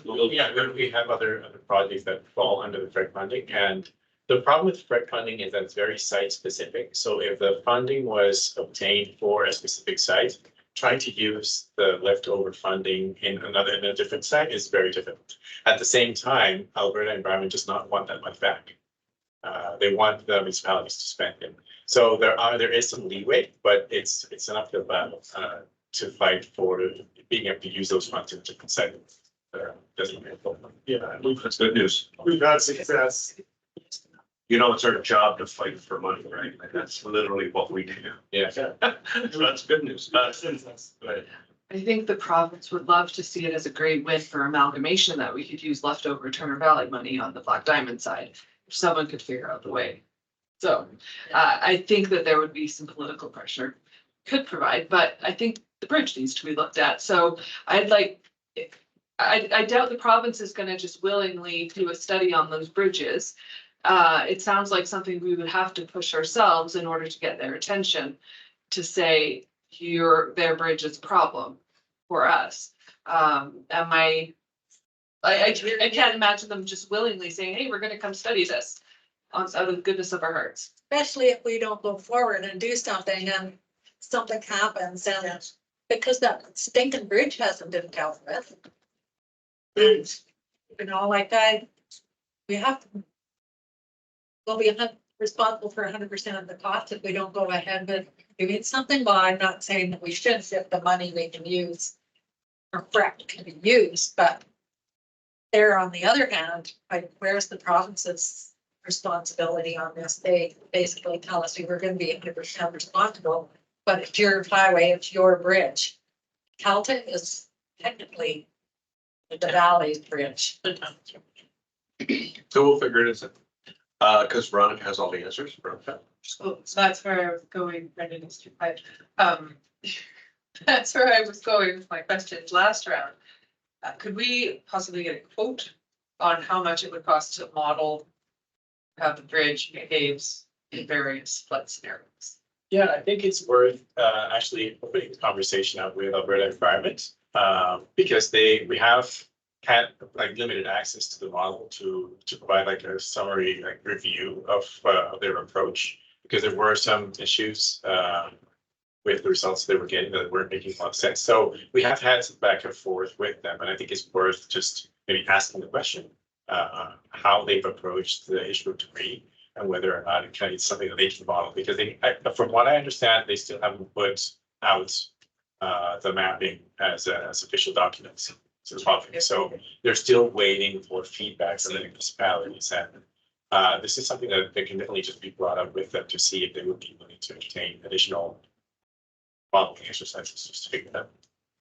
But I agree, there's probably thinking about it, refresher required, because like you mentioned, you're gonna want to prove it as a problem, they're not gonna want to prove that they That's have. right. That's right. Right. That falls into highway upgrades that are coming down the pipe, all those types of things. So, I think it was a great report, guys. Let's get a motion to accept this for information, and then let's get a follow-up motion regarding the FRESC capabilities and starting that conversation. So I'll take that one. I give you the motion to accept this information. Thank you very much, guys. Really appreciate the information that you brought forward. Yeah. Excellent. Any further comments? You know what? After. Yeah, we're gonna get this one out of the way first. Further comments? All in favor? Thank you. Thank you. Excellent presentation. Thank you very much. Regarding FRESC. Thanks, guys. I'll make the motion to ask administration to look into finding out how we can use the flood recovery erosion control for berms. And maybe at the same time, to chance the province about the bridge. Forcefully. That's come to the point where. Debris, it's specific, you need to specifically say the debris issue. The debris issue around the bridge. Yeah, good, under the bridge. When it backs up. Yeah, that's more into the modeling. I think that's what we're doing. For finish writing there. It is when you were gonna color Veronica, and then you have to correct yourself. You're heavy on the beat.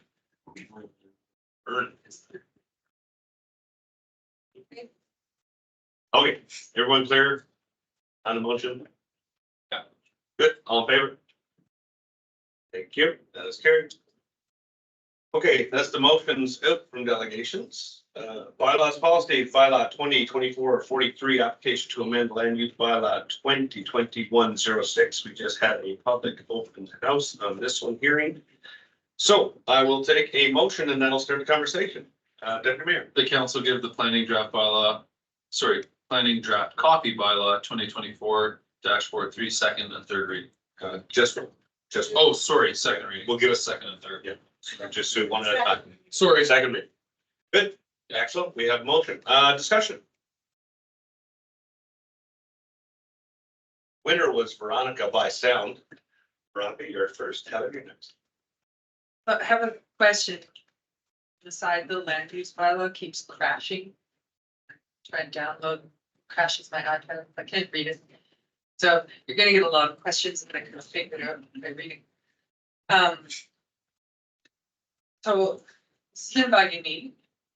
R1 frontage is 55 feet. And the lot in question is 50 feet. There are a lot of other lots in Old Town that are between the 55 and less. So does this, if we pass this R1 narrow, how does that affect all these non-R1 lots? Through the mayor and councilor Clover, the R1N district would only apply to properties redesignated as R1N. Each property would need to come forward for council approval for redesignation. Just, it would be, would just be a fee because the zoning is already in place, or? It'd be no different than somebody that came today for an R2. Okay, thank you. Just wanted to make sure I was thinking correct. Thank you. Councilor Thompson, follow up? Make a copy. Put my hat on. Yeah, thank you. I don't really agree with taking this already small lot and taking it down into two even smaller ones. But after listening to everyone speak and the developers looking to agree with the RTM. And then with it being in flood overland and it being, the homes being up on islands. So that makes me more comfortable. But I also am listening to the residents and the residents aren't really happy about this. They feel that it's going to impact their properties, property values. So I'm not quite sure if I'm there with this yet. I don't understand why we can't just change it to R1 and it be an RMT 1. To me, it's like, okay, you're gonna double your money. You're not really starting, like the diversified housing. Like we have a lot of diversified housing coming on the market here right away. And some of it will be affordable. So I'm not 100% sure I'm with this yet. So it's a small lot and yes, they've held on to it for a long time and it's commercial, but I just don't know if I'm good with taking this tiny lot, making two tinier lots and putting RMTs on them. Just like what? It's just 5 feet narrower than most R1 properties. Outside of town. They're still smaller. Well, sure, it's still smaller and that's what I always thought was. Like, you're doubling your money. Okay, I'll go to Carrie for comment and then we're coming to Councilor Clover. Of course. If I may, Mayor Crane, there were a couple points that came up during the public hearing. Would I be able to address those right now? Yes, please. Fantastic. Is there a narrow lot district in the Turner Valley Land Use Bylaw? No, there is not. There has been requested to be one. It will follow if this goes through. Is there a picture provided? No, this is not a development permit. Manufactured homes include single, detached, et cetera, et cetera. They are different from a mobile home in the Black Diamond Bylaw. We are proposing manufactured homes, not mobile homes, as a discretionary use in this district. The single wide on an R1 lot, again, manufactured homes can currently go into R1 R1A and R2 as discretionary uses. In terms of lot widths, we did look at several other municipalities with narrow lot districts. Lots are getting narrow. That's the way of the world. It creates affordability. It creates better use of public infrastructure. Great points, excellent. Heather, you're wrapped up. We're gonna go to Hazel and then we'll come down to Center. Could you amend the bylaw and remove, mobile homes? Through the mayor, if council so chooses to remove manufactured homes as a discretionary use from the R1N district, you may amend the proposed bylaw before giving second or third. You mean mobile? Mobile homes are not a listed use in the proposed R1N district. Manufacturer. Just make sure we're getting the difference. Yes, sir. Okay. Sometimes the M's, they bounce in my skull.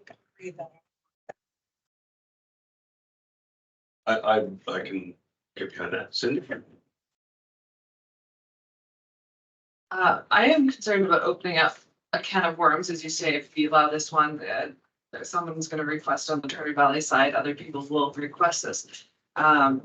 Just when we haven't gone through our MDP yet, we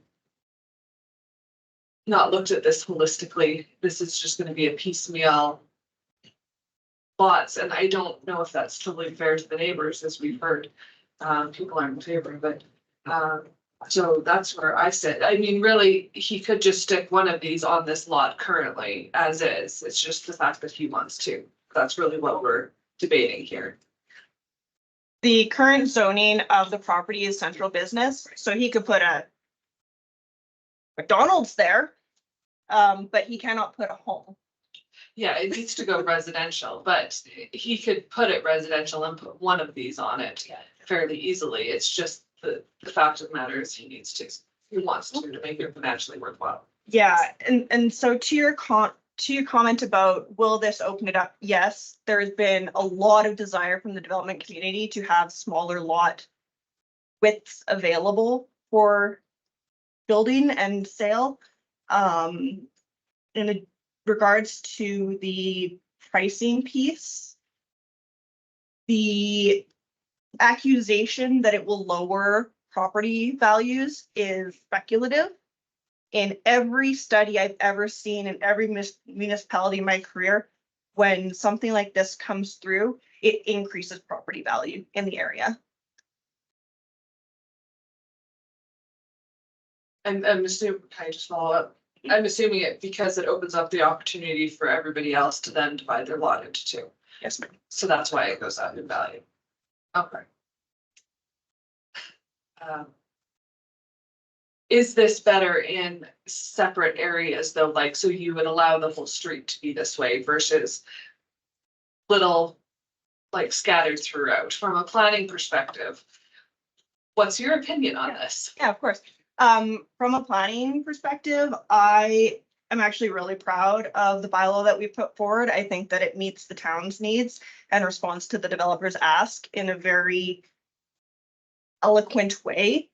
When we look at other municipalities that are looking at infill and looking at how their mature neighborhoods need to evolve and how to add in gentle density, this is, from my perspective, a fantastic way to do it. We're not coming forward with a 10-unit apartment building. It's 2 units where there could possibly be 1. So from a densification and again, use of public infrastructure supporting the downtown core with additional residential. That's why we're here in support of it. Okay, I'm gonna go to Veronica and then Deputy Mayor. I'm gonna stick my neck out. I'm all for it. I think that whole quadrant where I live is just aching to be rebuilt in the next decade. We're going to see a lot of these 400 to 600 square foot what are skid shacks need to be redeveloped, and 55 feet divided by 2 seems like an okay sized lot for someone to maintain and afford. So I'm all for it. I don't want to see pop-up mobile homes from the 70s, of course not, but this is 2024, I think, and 70s are unfortunately over. I'm gonna Deputy Mayor, then Thompson. Yeah, we looked at a proposal a couple weeks ago on this side. Higher density building height was one of the biggest problems that continued to come up. We heard from a lot of residents and we moved that ahead. We're looking at a really small lot that seems to be very contemporary, and I'm also gonna stick my neck out. I like it. We can't have it both ways. We can't say we need affordable housing and then restrict everybody that's trying to make things affordable. If Peter and Jason are willing to risk capital to try to make something work, we're not here to judge them, oh, they're gonna make more money. I don't think that's relevant here. I think what's relevant is making homes more affordable for people my age, younger, to move into this community. And I think that that's what's important as we continue to move on and look towards more development. You brought up a good point. A lot of those homes are older homes. This gives people more opportunity, potentially if they sell. Developers can come in and look at some potential, not necessarily for a profit, but for affordability. Said. Mr. Thompson. I think that I would be okay with this as long as we do the amendments to the RMT. And also the depth. I think that I would like to see that pushed back so that it isn't overhanging the depth, so that the RMT is not, it's pushed back to be level with the rest of the homes, like the same. Thank you. Those two amendments, I think that if we got those two amendments into the bylaw, I'd be okay with moving.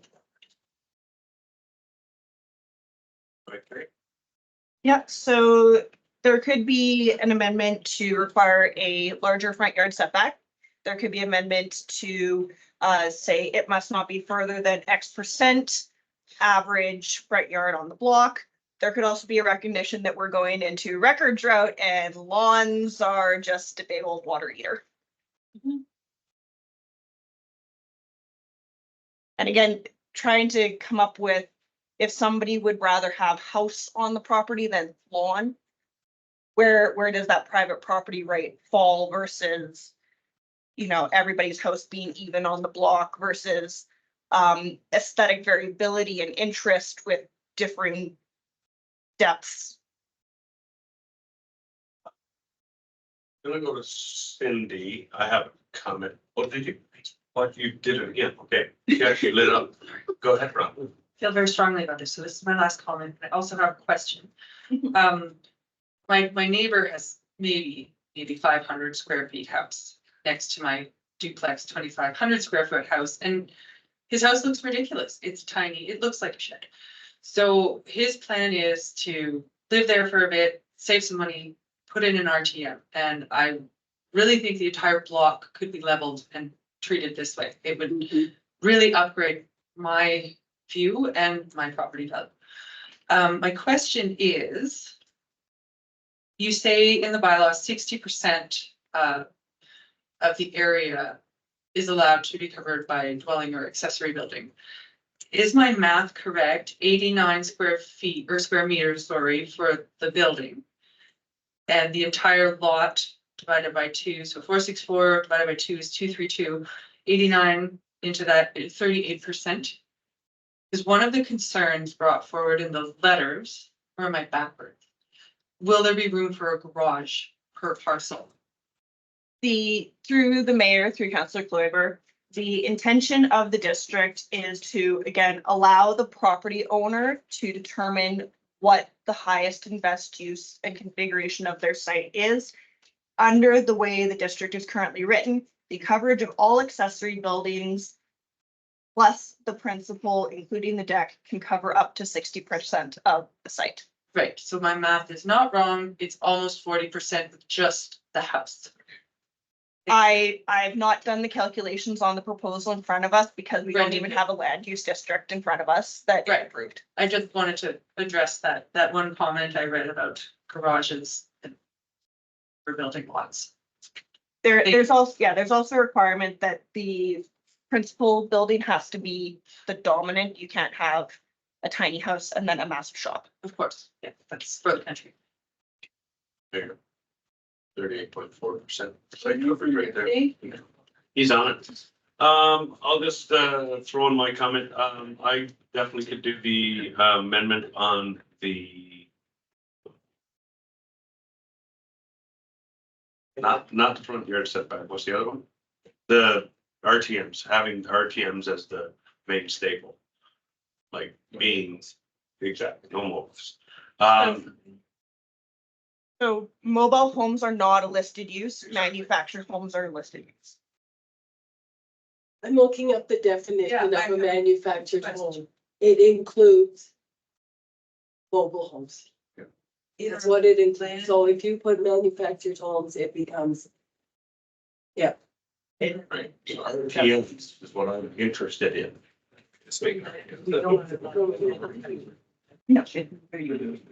Modular. Manufactured homes is they agrees to it. What he says. So make it, that's what I'm saying, make it RTMs, because I've worked on RTMs, I know RTMs are to a very good standard. So just RTMs, don't have, no manufacturing. Okay, let's go to Gary. Okay, manufactured home means a single family detached dwelling constructed from a number of pre-assembled units that are intended for delivery to and assembly at a residential site. Manufactured homes must be built to CSA A277 standards and installed to CSA Z240.10.1-16 standards. Modular home has a corresponding meaning. Mobile home means a dwelling unit which is constructed in conformance to the Alberta Building Code. It is designed to be towed or carried from place to place and is intended to be used as a residence. The home is installed to CSA Z24 standards. So when we determine what the approved use is for the site, we look through our definitions. We find whatever definition matches the application in front of us most accurately. Yep. And then we see if it's a listed use. So we want mobile gun, manufactured can stay. I'm just making sure. We're not having it. Okay. So sounds to me like we're good.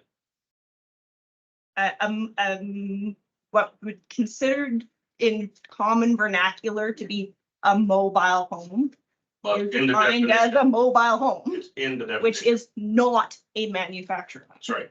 Exactly. That's why I'm saying that's very clear in the definition that a manufactured cannot be, oh no, it's mobile. It's not in. Okay, back to what I was saying. Okay, so that one's done. I don't agree with the setback or the full setback. If we've got to the 60%, you know, give or take a few feet of a house or a unit needs to move a certain distance because of its assembly, I think we need to give some lenience there. If we draw a line and say it must be right here and here, I don't know. I'm not really, I don't think that makes a huge difference. If a house is bumped out a few feet, to me, it's a little bit of character. It's not a view killer. So I'm not really interested in that. I mean, it's not gonna, what I wouldn't approve of, for example, is when you come into Turner Valley side here from the north and you have those trailers that are right up to the sidewalk 4 feet away. That to me is an absolute no, and I don't think we'd ever allow that anyway. That was old, it's grandfathered. So I wouldn't want to see that here, and I think we've got appropriate distances already listed. So I'm fine with this the way it is. So that's my comment, but I'm just one vote, so. I'm good. 3 meters is enough without a front drive garage. Yes. I think that you are looking basically at what is out here, right on the street, basically. 3 meters, 10 feet. 6 with a front drive garage, so you're putting 6 with the front drive garage. So that people can park in the front there. So where are these people? Like, I don't know, I just don't agree with that at all. I think it should be done. Okay. To allow for parking or a garage or whatever, like these people are gonna park on the street. Yes. Some of them will, but let's go to Carrie and then we'll go over to Cindy. This is the time to get this debated that way, and then we can make our amendments and vote on them. In the R1 district, the current front yard setback without a front drive garage is 4.5 meters. There you go. appears 3 meters without front drive garage, 6 meters with front drive garage. Side yard is your minimum 1.2, which could be in between any house in town if you put on a request. And your side yard is 3 meter public roadway other than only teachers. You could make the front yard 4.5. Heather, would you be comfortable with 4.5? I think that, yeah, If we could do that, that's not a big stretch and easy. I'm fine with that. 4.5, we make it like the R1s. 15 feet is enough to get a small car. Okay. Okay, so that'll be yours. That'll be your amendment. Okay. And just as well lump them together, Heather, and get your, well, no, we're good with manufacturing. Manufacturing meets the definition that we're all, yep, okay, go ahead. Heather, you're up. What? Oh, Cindy. Cindy, actually, that's right. Go ahead. So it's just not amending and creating this R1 narrows. We are changing the definition of RTMs throughout the entire town by deleting, well, no, it says land use bylaw 2021-06 is amended by reducing the minimum home width in section 8.9, which is manufactured home section, from 8.2 to 5.1. So we're now making it so any RTM moved anywhere into the town of the Diamond Valley side can now be smaller. So I just wanted to point that out, that we're not just making a change to the R1 and new district. We are changing the entire coverage. Yes, Okay. yes, so the universal changes are to add in an R1N district, which anybody can apply for going forward, to amend the minimum home width in 8.9 from 8.2 to 5.1 meters. Again, recognizing housing choice and affordability, that at 8.9 is also amended. The main entrance used to be required to be on the front. This allows it to be on the side. And then this bylaw also has the effect of rezoning the subject parcel for Mr. Spicer. So having inside entry, I mean, that is a completely different look now available everywhere throughout. Parking, so are we gonna get into a situation where there is a back alley on this parcel, but is there gonna be a potential that it gets developed so that there's no parking available on the site and it's only street, in which case it's 25 feet frontage, meaning they can only park one vehicle, and I don't know a single person that only has one vehicle these days, unless you're. Yeah, but everybody, it seems, has like 4 vehicles parked if you drive up and down Robert Street. Yeah, it is crazy. So through the mayor, Go ahead. all other sections remain. So in the R1, your minimum area for your housing square foot remains. So it's still 960 square feet. So it could be narrow. It'll be really, really long. But that would still be an, Meet the 960 square foot minimum size. so that would still be a requirement. Parking requirements says right here, under the proposed narrow lot district. Parking shall be developed in accordance with section 8.14. So the parking requirements are still going to be there. The lands adjacent to slopes requirements still there, flooding still there, manufactured homes still there, projections into yards, signs, except all the other sections of the land use bylaw still would apply. Still gonna be Mhm. on site, not counting rent. Mhm.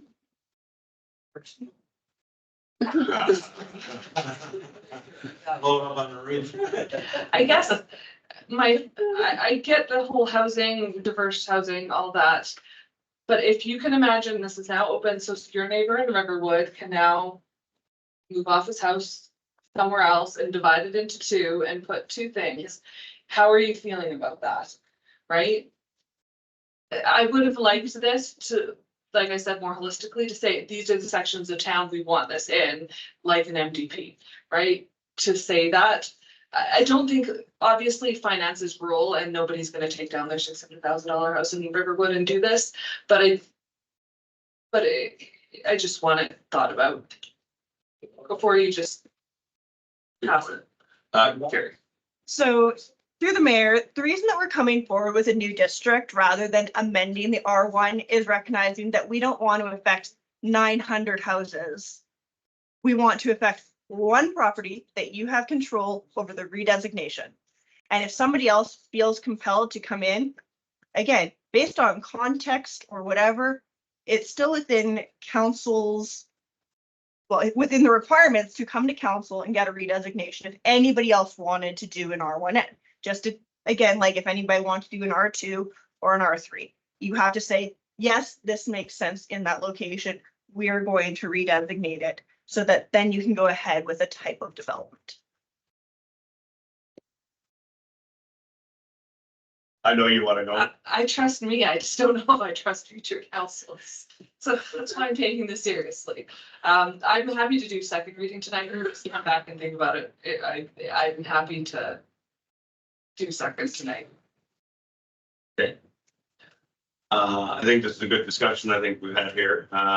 Thank you for the extra information because that really helps me with my decision. So if I know that three meters here is the recommendation, but a regular is 4.5. I'm flexible. I can move on. So that's an easy one for me. Precedent setting. I think this is going to be coming out of the woodworks, but I do know that we have a plethora of development ahead of us, and there's definitely a need. So, Heather, if you want to make an amending motion for your 3 meter to 4.5 or front yard setback. You have a motion on the floor to give the bylaw second reading. Would you like to throw a friendly amendment over at Mr. Mann here? To go. I would give it second, and then if you wish to amend, make a separate motion. Oh, right there, sure. Please. We have a motion on the floor. Any further discussion? All in favor? Excellent. Would you like to make that amending motion now, and then we'll just leave it and bring it back for the third? Yeah.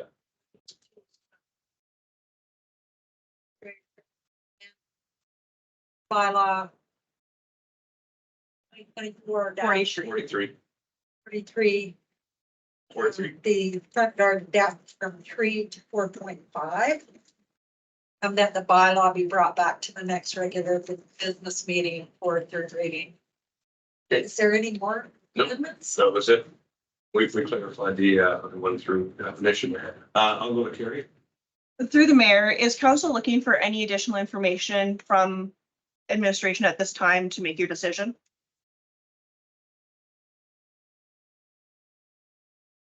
And Hazel. The ones that affect all the land district, like adding the side door and making the RTMs, is there any way that you could only make it applicable to the residential narrow? Like an exception, or does that just get too confusing? Because I really don't like changing those things for the entire town. Yeah, we could do that. We could, So just like a notwithstanding section, Yeah. whatever, this for R1, okay. yeah, do you want to do it on the fly? I can tell you what it would be. Well, it's coming back for third. It's coming back for third. The next Motion's on the floor. Yeah, I will do a separate motion. I just wanted to know if that was possible. No, I think that's a relevant one to bring back for more information. Yeah. For discussion. I'm gonna go to Hazel for comment. You take note of that one, Carrie. Gary, this is just a question. So on the Turner Valley side, there are like 3 trailers that sit on Sunset. They're all fairly narrow lots. Their trailers are probably closer to 15 years old. So those lots are probably similar to the one that you're talking about in Black Diamond. So there, again, you could end up with 2 of these manufactured homes on each lot. Is that correct? Through the mayor, without knowing exactly what those lots look like or having looked into that, again, any application for an R1N, if it were to go through in the separate bylaws, would come before council and you would have to say that those were appropriate. And they would also have to meet the minimum lot widths before we could rezone and subdivide. No, it's, I know it's for finance, that they want to put the two properties on there. I could see one, not two. That's just me. Okay, thank you. Question from Deputy Mayor. Just a quick one for planning through the chair. With that street being redone this summer, yeah. Well, in terms of tying in the services. Okay. So this is important. Yeah, okay. We ideally would, through the mayor, we ideally would not like them to have to rip up a road that we just laid. No. That's why I wanted to bring it up now, so that if we wait for third reading another 2 weeks, is there a concern that we don't get this moving ahead properly? Is there still lots of time for the developer to work with the town to get ahead of the tear up? Through the mayor to Deputy Mayor Kelly, the timing of this would be such that they're looking for the redesignation, which would be third reading on this bylaw. Then they would go through a subdivision and then a development permit. So every little step that kind of punches that, I believe that we're looking at getting, the contract awarded for the first work in about a month or so. And then depending on their availability, material availability, and Craig, correct me if I'm wrong, we're hoping to get that sooner rather than later so that we don't hit snow in the fall. I don't want to hold them up, but I just want to bring that up to council because, yeah, we should be in front of this. Okay, so Cindy. So there is another little amendment there, correct? So is it possible to do, like, we're doing the amendments? And then can we give third reading as amended tonight? Mhm. Yeah, thought we could do that. And as long as we're okay, all of us knowing that anyone that's going to apply for another R1N. R1N down in the future still has to come back because they've got to rezone it. So it's still got to come back to us. So we'll get another hit at it at that time. So I would be okay with moving this forward to not tie them up. Because I mean, you're right, it will be beneficial for lower cost housing, and as long as they're the RTM type homes, not mobile with tires underneath them, and they'll be up on stilts. I come from trailer trash. I lived in one of those mobile homes for many years. So, and with the amendment of the depth and the other amendment that Cindy may have been looking for. Yeah, I just want the manufactured home width only to apply to the R1N and same with the side doors, because I don't want that opens up a whole new can of worms with new development. If there are not side doors, it's also a safety, right? Doors, the doors. Carrie. So again, would you like a recommendation for a motion to make those amendments right now? Yes. Land use bylaw 2021-06 is amended by adding to 8.91 sub E, or replacing its entirety, have a minimum home width of 8.2 meters, except in the R1N district, which may have a minimum home width of 5.1 meters.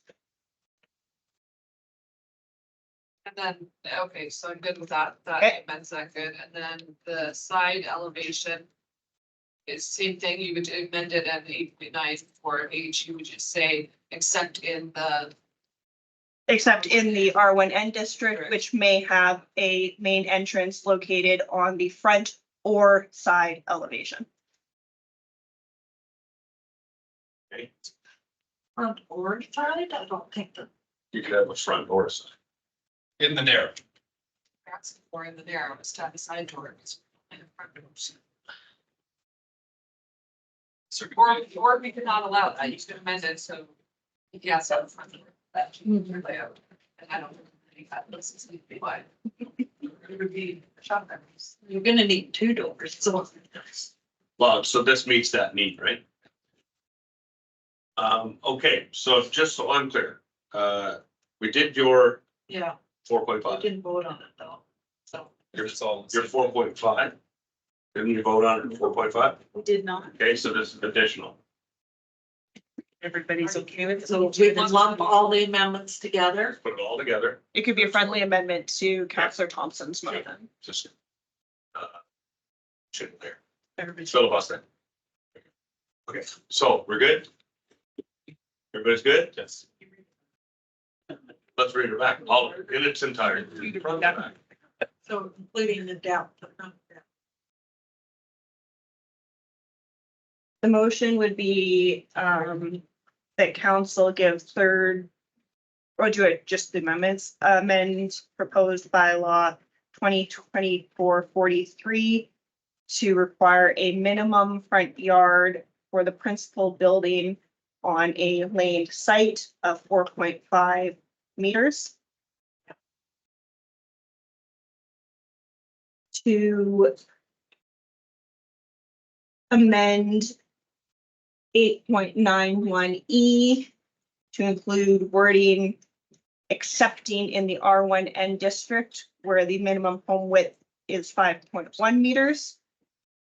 And to amend 8.94H to include wording at the end excepting in the R1N district where the main entrance must be located on the front or side elevation / facade.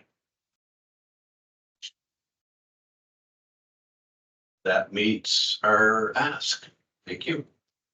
Any further questions for clarity on that amendment? Giving third. We're gonna vote on amendments and then we'll vote on third as amended. So all in favor of the amendments? All opposed? Okay, that is carried.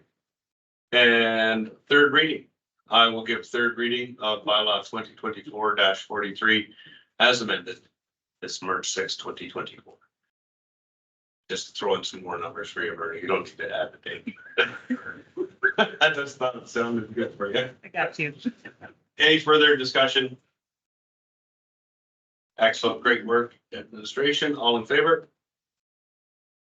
And all opposed? And that is carried. Thank you, great discussion, great debate. Moving on, bylaw 2024-55. Old Calta area structure plan was not rescinded. Give us a quick and dirty on this and we'll make quick changes. The Okalta area structure plan was not rescinded when the Okalta coupling flats area redevelopment plan was adopted in December of 16, even though it said it should have been. So we're just here to do some housekeeping. Okay, can I get a motion, please? Veronica?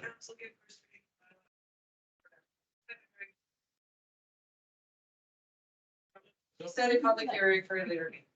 Excellent, thank you. Any discussion? Heather or Hazel?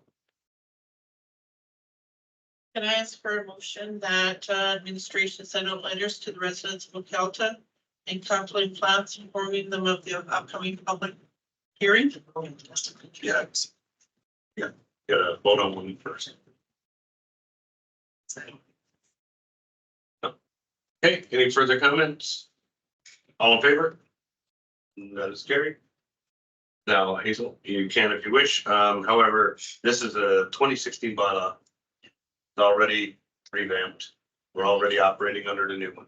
So go ahead. I'm gonna ask administration to send out letters to the residents of coupling flats and Ocalta, advising them of the public hearing. Okay, perfect. All in favor? That's carried. Good. Away we go. Isn't that normal process? Yes. It's good. Bylaw 2024-56, amending land use bylaw 2021-06. Miss Florzo. Adam, I know you're talking a lot tonight. And, you know, I just want you to be cognizant, you should drink some water, no? You're really gonna keep the palate moist when you talk this much, right? I'm just jumping right to her. It was brought to my attention, thank you Denise, that our Black Diamond land use bylaw has a requirement currently that council accept slope stability reports where there's a variance requested from the setback to the slope under the matters relating to subdivision and development regulation under the MGA. That's not allowed, section 22, so we're not going to do that anymore. It's not going to come to council, it needs to go to the development authority. We're requesting that the development authority be whoever is the development authority under the bylaw. So if it's a single detached dwelling with no variances, the development authority would be the development officer. If it has variances that would require it to go to municipal planning commission, or a use that would require it to go to municipal planning commission would be the development authority. Okay. Comments, council? Concerns? Heather? I got a question.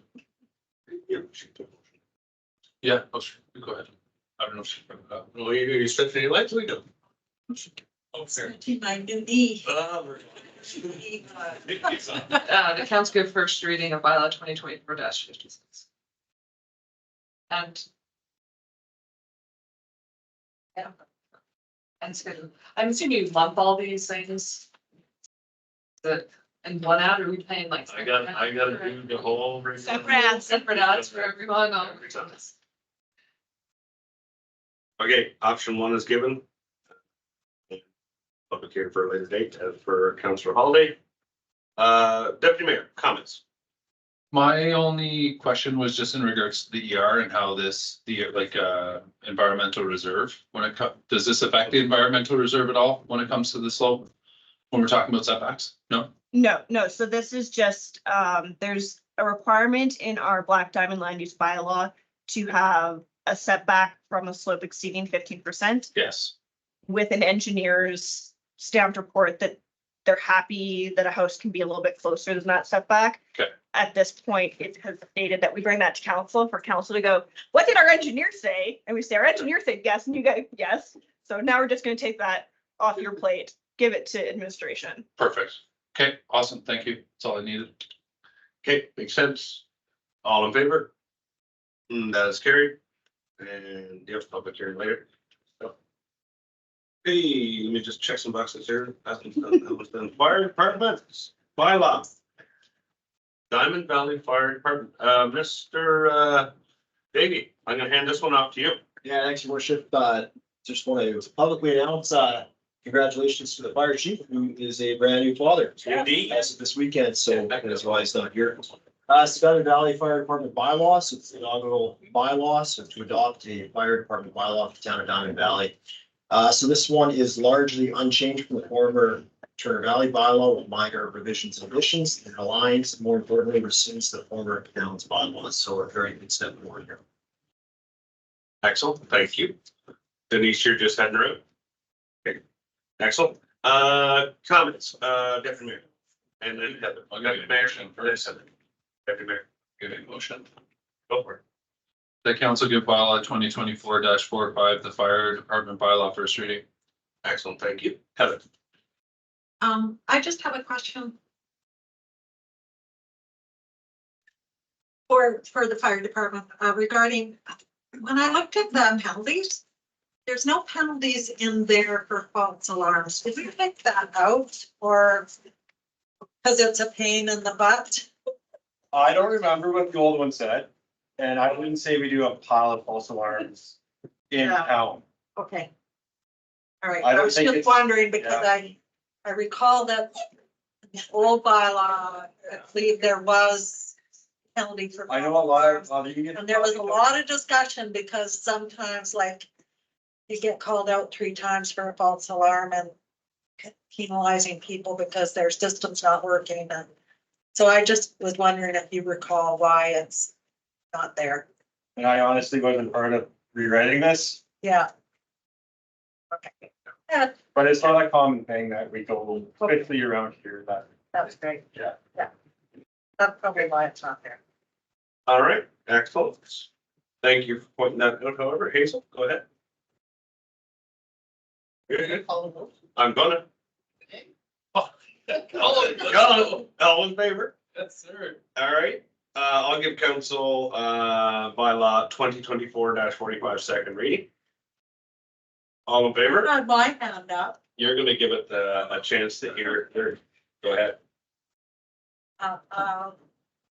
Ask that we give, consider third reading of bylaw 2024-145 fire department bylaw. Okay.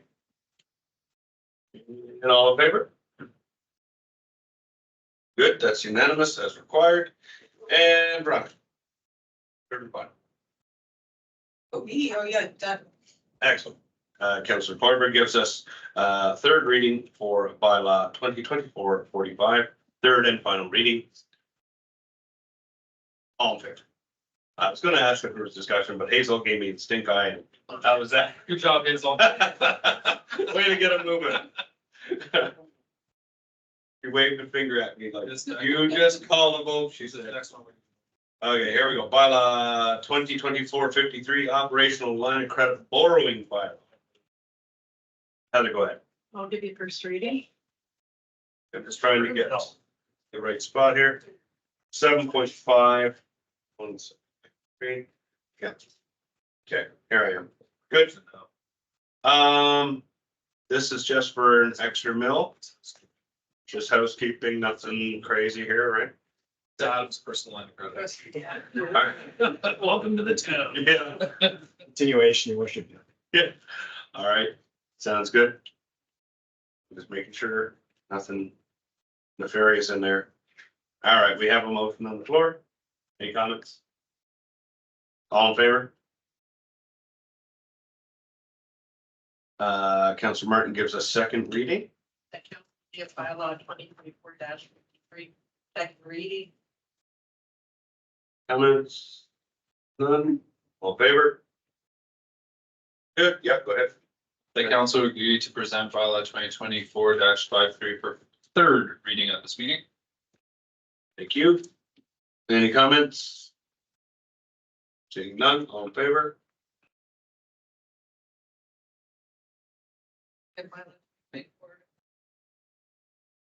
Third and final from Councillor Holiday. Comments? Seeing none, all in favor? And that is carried. Okay, now the night you've been waiting it. Here it is. What?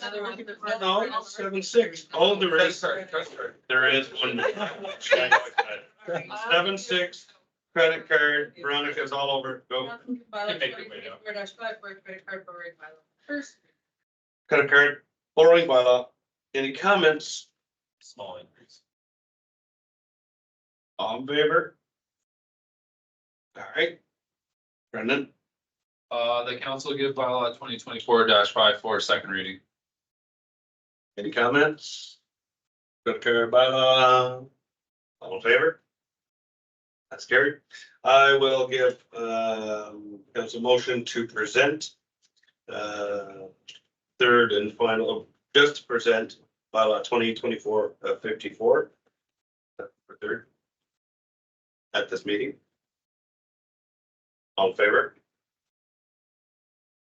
And Councillor Holiday will give us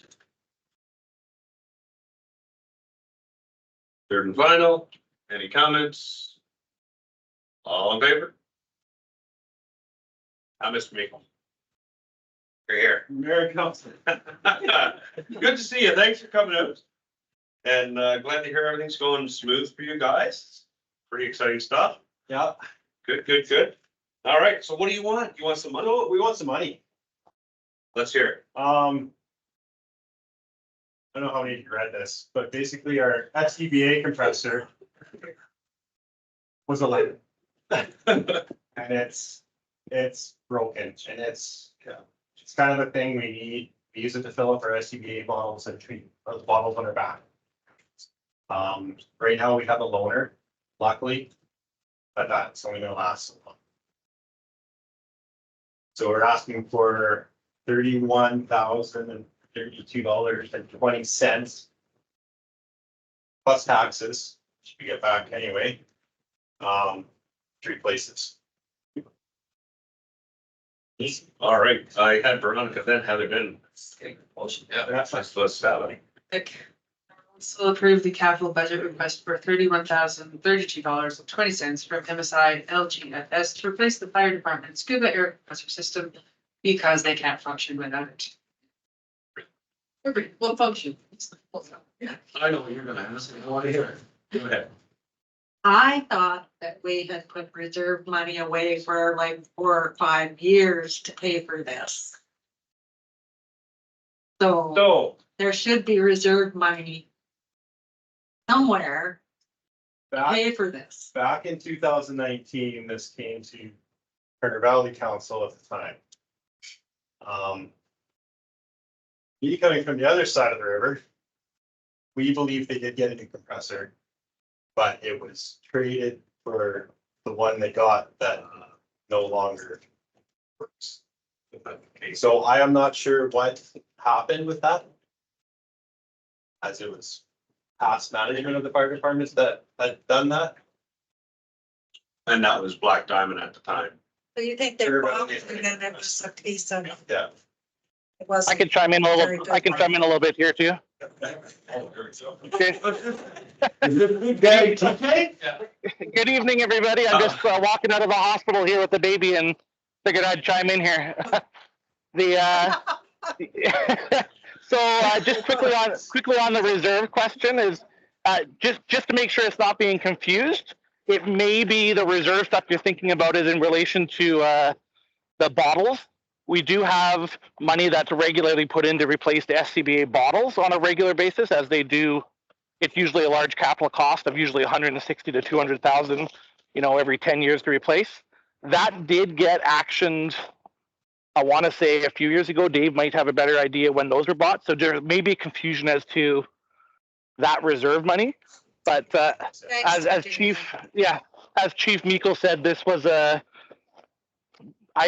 whatever reason why it was made that decision back in 2022 after it was originally approved in 2019.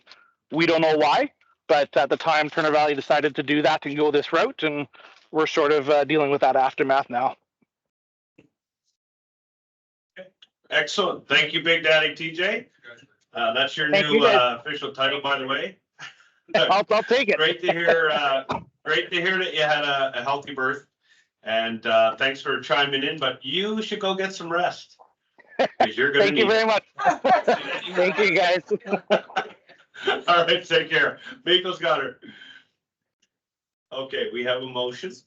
Any further? Yep, Hazel, go ahead. This is kind of a bargain because on our capital plan to replace one is 60,000 that we're looking at in probably 2032. Yeah, so Is that for a compressor or for it says that SCBA compressor of 60,000. So I was. Money advisor. Yeah, so I mean, 32,000 is probably.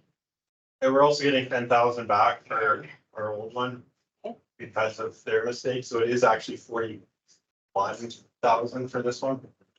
Good. And what's the life expectancy seems? Why not? Just About 20 years, 15, 20 Yeah, years. so it's not a small thing. Yeah. They last. Yeah. Great. And so the reserves that we did put away, because I had the same question, makes sense. It was for the tanks, not a compressor. I think this is great. Love what you guys do, and I love the fact that we have such a healthy department and everyone's really buying into training and enjoying it. So I want to definitely help this out. All in favor? There it is. Thank you, sir. Thank you. All right, moving on. 8.2 property tax refund request, roll 623440. So this one we had come back for some clarity, and for not, let's see, I was going to do it again. Berna, You did some work on this, so would you like to walk us through this one? Or, yep, it is you, yep. Go ahead. Thank you, Mayor Crane. So we brought this matter back before you, along with a letter from the resident. So they're both attached. Hopefully I provided a little bit more information for you. Administration normally does not make a recommendation to council to refund or return property tax requests. But in this case, there was 7 days between their possession date and the penalty date. And so under pretty much any circumstances, that might have been a tough one to hit. And so if council wants to consider giving the first penalty back, $248.34. That would be a pretty fair consideration. But all of the options are before council. If you have any questions, I'm happy to take it. Okay, excellent. I've got Deputy Mayor first, then I've got Heather, then I've got Hazel, no, okay. So Deputy with Heather, okay, go ahead, it's very complex. So in my mind, as a normal real estate transaction happens, the taxes are paid off. Or are paid off when you take possession. So you're starting clean as a new owner. And that didn't happen. It doesn't look like, so their legal messed up is what I'm thinking, and those taxes weren't paid, and then they were penalized for that. Okay. Please do. Sometimes, it's not the first time we've seen this happen. Sometimes the lawyers conduct those transactions on paper. And so the purchaser is accommodated on paper through the sales transaction for property taxes, which admittedly does make it hard for a lot of people. You've paid the lawyers and your deposits and everything out front, and you're usually a little half for on a possession date. And so if that's the case, because then it gets compensated through your mortgage payments, not to you directly. The first half of the year was paid as the previous owner was on tips. So it left a half a year's tax. Sometimes the lawyers will pay them, and we're always grateful when they do, but we often do have people come in and say, why weren't my taxes paid? And it was paid within their transaction, not paid to them. So I totally am great with the 221.73. That's what I've got in my notes. I think that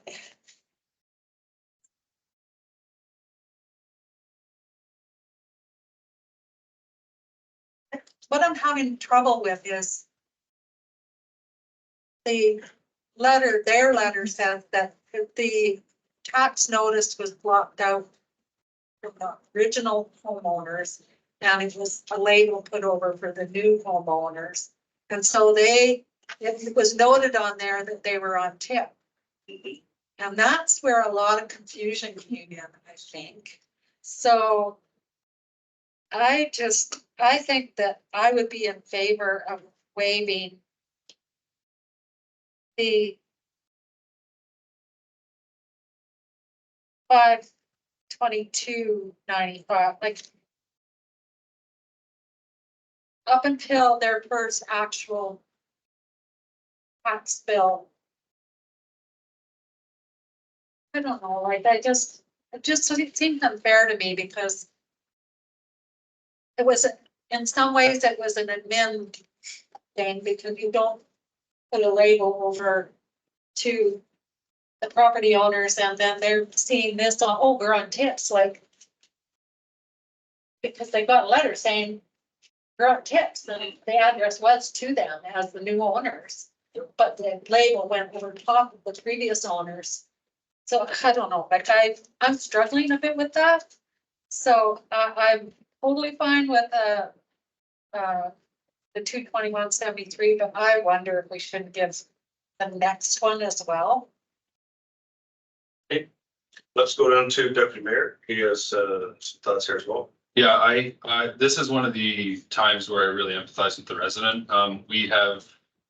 We've looked at a lot of these types of situations. Someone left the water on or refrigerator broke, and we've always put the onus on the resident or the owner. This time I think the town has to take some equal responsibility here. And I would be in support of somewhere between $500 and $1,000 to be either. I don't believe Verna, he's paid he hasn't paid the fines or the interests yet. That's correct. The Okay. taxes have been paid, but not. Yeah, this individual had to pay a substantial amount in property tax all at one time and probably went great lengths to do that. I've been in situations like this and it's extremely stressful. I've also been on the other end of this where I've been denied opportunities to have something credited or looked after through my fault as well. So I'd be more than open to a discussion here. This isn't money that the town's giving away. We haven't received it yet. We're not giving it back to somebody. It's money that is sitting there in interest. I know that we have rules and, but I think that the town has to take equal, some part responsibility. If we say that's 40% or 50% or whatever, but I think that we have to do something right here. That's just my stance, and I'd be more than happy to make a motion, and then if people want to debate the number, I'd be happy to a friendly amendment. I would say $1,000, and if council wants to discuss nuances between that, I'm fine with that. That still leaves probably 60%, 55% to the homeowner to pay in fees or in interest. So I'll put that motion down for $1,000. Okay. We have $1,000 in the motion to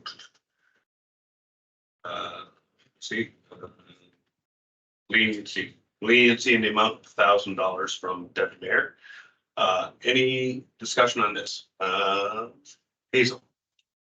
This is a tough one because we've had other quests, just as Deputy Mayor Kelly has said, about water and taxes. And we said no the whole time. And this fellow has received 4 letters. So I think during that time, it should have been calling into the town office and asking, why am I getting these letters? And why am I being expected to pay a penalty when I'm already on tips? So it's a tough one, and I know it's hard to come up with this kind of money, and it doesn't matter, if it's a young family or an older couple, it's all the same. I'm sorry. I just can't support it. Okay, thank you. Heather, you've done, Veronica. Sure, go ahead. It is, they did receive their taxes and didn't pay them. So, it is an owner's responsibility to be taking a look and seeing that, hey, there's no tip money coming out of my account every month and that kind of thing. It's just, you can't assume in a lot of cases, and especially when you're getting the letters. So I am okay with the first one because there was confusion there when they were told on that first one tip. But when you get another tax notice and another penalty notice, then I think that you should be perking up and going there. So I don't mind waiving the 221.73. I have a little tough time going to $1,000. Okay, thank you. Cindy, and then I'll make you this. Veronica? I'll have a comment as well. So there are so many numbers. Where's the 221.73 coming from? And then there were subsequent ones. I'm just reading the RFD because it's. The 221 would have accrued interest, and so it would have been the 248.34 probably, is what I'm guessing. That's what I assumed as well. Now. It's in the first paragraph under history. Yeah, that's where the 221 is. So would it have become 248 by the end of the year? Yeah, January. When it was billed on January 4th. Because it wasn't paid initially. Right. Okay, good. That's what I was figuring too. My only concern is with pulling a number out of the air is we're setting a very odd precedent now. So we're either gonna have to really fuss with numbers or not fuss. But I can't agree to just a random number pulled out of here. Okay. I'll just read on page, I think it's 4th page in. This is the kind of one that hits me and kind of what I look at. This miscommunication has led to us being charged a late penalty of 728 plus 1,186 for a grand total of 21,1532. In addition to the 71,9872 in property taxes. As you may understand, this is devastating and tough economy for your family. So that's where I can see where Deputy Mayor's kind of coming from as well. We take half responsibility, they take half. I think he's looking at that bigger number. These are broken into kind of like as each letter was delivered, more or less, right? So I totally get where you guys are coming from as well. The compact number that comes from the RFD could make more sense. But I do agree that we have to be, I think, 50-50 partners in this because of miscommunication. We have to take some ownership.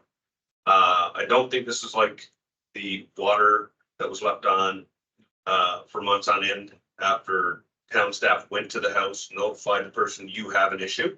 That's why I think when we have house sales in our town now, I would love to see that being a red flag for our utilities clerks to say, oh, see that there's a change of address here.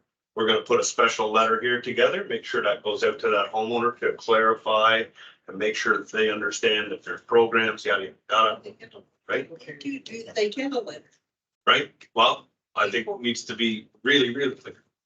Because if it was, then why are we looking at this now? Right? Mistakes were made. Right?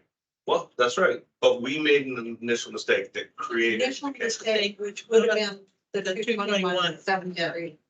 Right? Okay, and that's fine. So we have to agree. So we have a motion for 1,000. And he has been very clear that he's totally open to allow debate and friendly amendment to come in. So you want to propose a number? I would say, go on. I'm not gonna say anything. I'm gonna let you guys say it. Yeah, well, first, there's some confusion. The letter says it's over 2,000, but if you add up the numbers from all the different, it's only $1,600 fees. So I wanted clarification on that first. The total penalties outstanding are 1856.87. Okay. 1856, and then that doesn't equal up when you add up like the January 4th, August 16th, January 3rd. Like all of those don't add up. They add up to like 1,600, so there's like numbers all over the place. But is it also 221, July 16th? That's March. Yeah, you get 12%, so. Yeah, and when you took possession, it was 1847 that was owing. Yes. I wonder what the interest is, like what the actual penalties are, not what the tax. They're on the very last page of your RFP. Okay. Your worship, if you just add those four numbers, 221, that should hit the 1856. 1856. If you. And 221 to those four. Hey, when I did my math, Initiatives. wrong. Oh, you add the 221, Yeah. so the 221 does not equal the 248. Okay, so that's not, those were separate. Yes, they were separate. Oh, okay. So in July, you get penalized strictly on the tax owing. In December, you get penalized on the full account only. That makes sense. So just whatever portion of the tax notice for that year that is not paid gets penalized in July. So that penalty plus whatever's owing is what got penalized in January, which is why it's slightly higher. Okay. Okay, I have Veronica. Great, math has been checked, 1856.87 is the total owed. Divide that by 2 is 928.43.5. A friendly amendment, 928.44.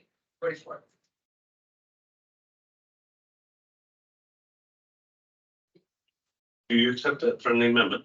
I do. Okay. 928.44. That is an even split, a 50-50 of responsibility. I will open the floor for debate. Okay, Cindy. Yeah, I had come in thinking the 248 and the 522, but I just totally got confused with 221, so I like your math, simpler. So, yeah, I can totally see if you thought you signed up on tips and then you get a letter saying that you're on tips and then all of a sudden you're, that's saying not to pay. They didn't get a letter saying they were on tips. At the beginning, they did. That's the original tax notice that they got sent, said they were on tips.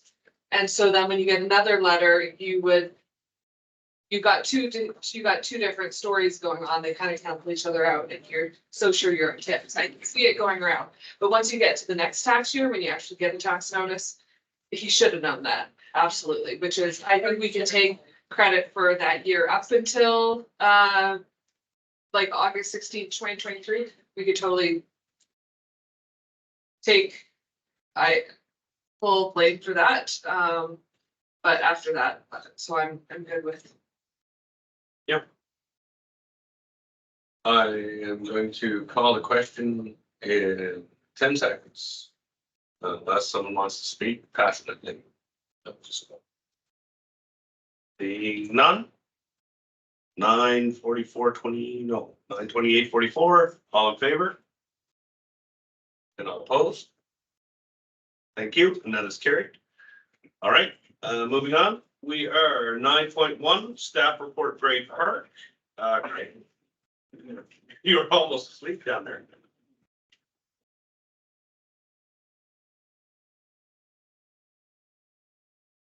What else were we gonna ask Craig? Whole bunch of stuff. I have a good question. Yeah, birds, nest, dog. All right, Gray Park. Are we 1 year in now for Gray Park? Apologize. I said, are we 1 year in now since the whole setup, or has it been 2? Well, I think it's One, right? been one since the sheriff. That's been 1 year with Western Skies being involved in the actual planning of the park, but I believe that this process really started in 2022 with Black Diamond. There you go. Okay, excellent. Floor is yours. Thank you. Thanks, everyone. Good evening. I know it's getting late. And I apologize for doing such a big presentation. We've read it. So yeah, just an update.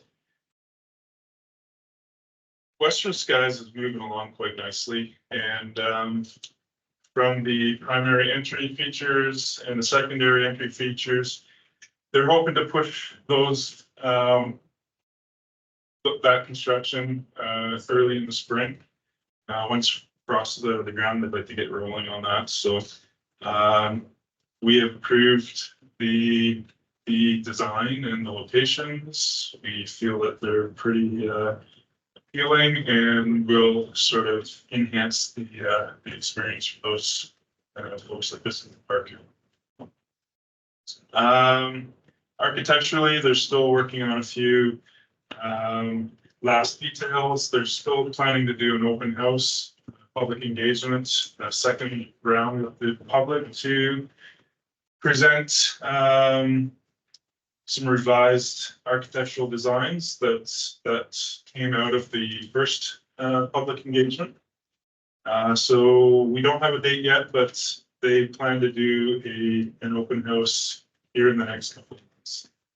They're pretty excited to get going on the final plan. I know they've met with the high school, they've met with the public and a couple other stakeholders. The piece in here regarding the land ownership. I confess I don't know the details entirely, but Chris was really good at explaining this.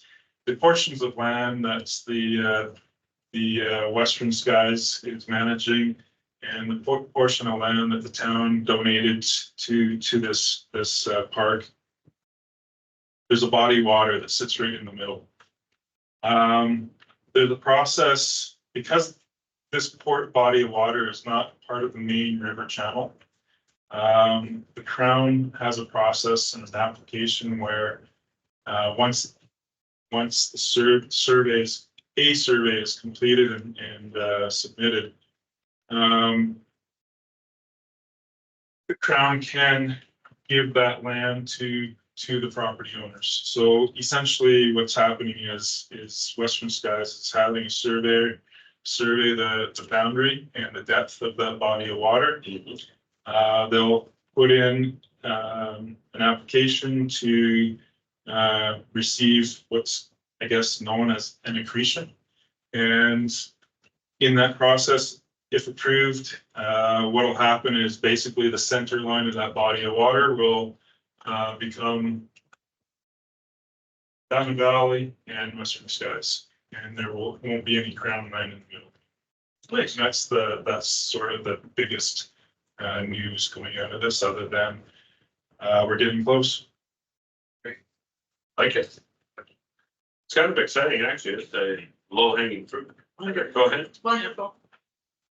Frank, do you know if Western Sky has talked to Art? Really?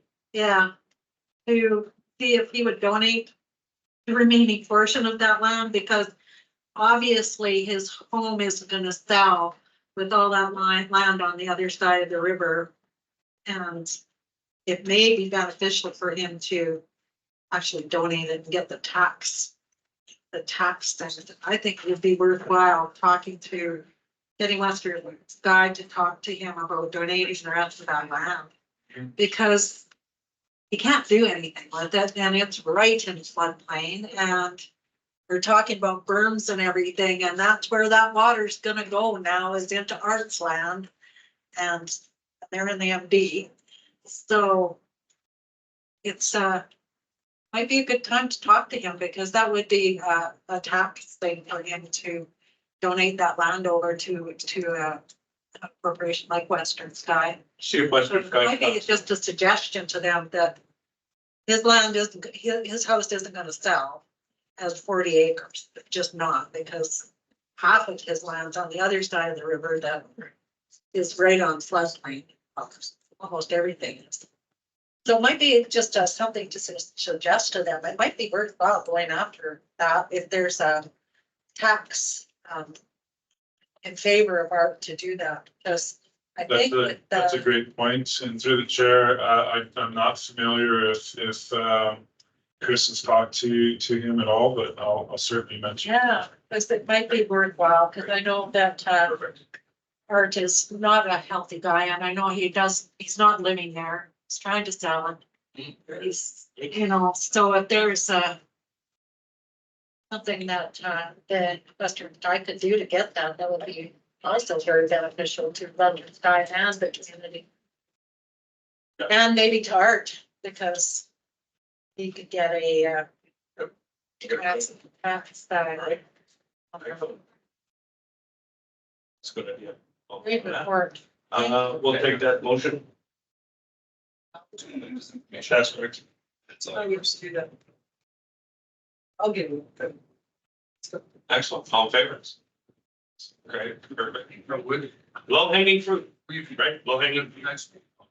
Yeah, we've said in the past to move some of these reports up to the front. Yes. So that we don't have to have our staff sitting here the whole time. Can we just make note of that, Adam? CEO, please. We've had our staff here for quite a while. We've made note of that in the past, but obviously we've been juggling.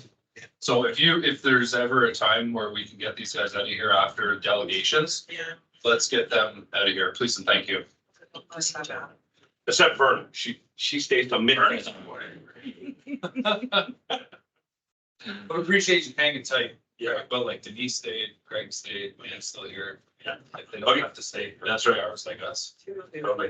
Committee boards, Cemetery and Foothills Regional Landfill Commission. Hazel gives us those. Information, any comments? It's all good? Good. Someone get buried on top of the ground? Is that what happens? Yes. There's Derek. All right, there you go. All in favor? All right, and correspondence, Alberta Culture Days funding application letter of support. Let me just scroll to it right here. We're just looking to give that an emotion and support it and send it. I don't think you need a motion for it. Love that too. Okay, we are gonna take a 5-minute recess and then we're gonna come back and go and close.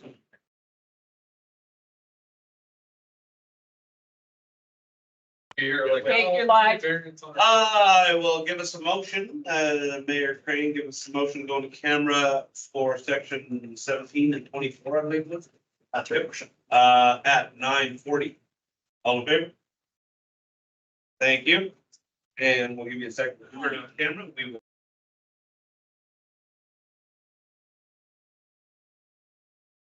Okay, there you go. All right, I'm gonna make a motion, that council direct the legislative services to provide, be provided with all correspondence received by council in relation to the recent actions of the library board. The legislative services support all such correspondence to the library board chair. And simple, all in favor? Unanimous, thank you, and that ends our business meeting number 6. And It's got one under his belt. Adam Davies' first meeting, all right, there you go.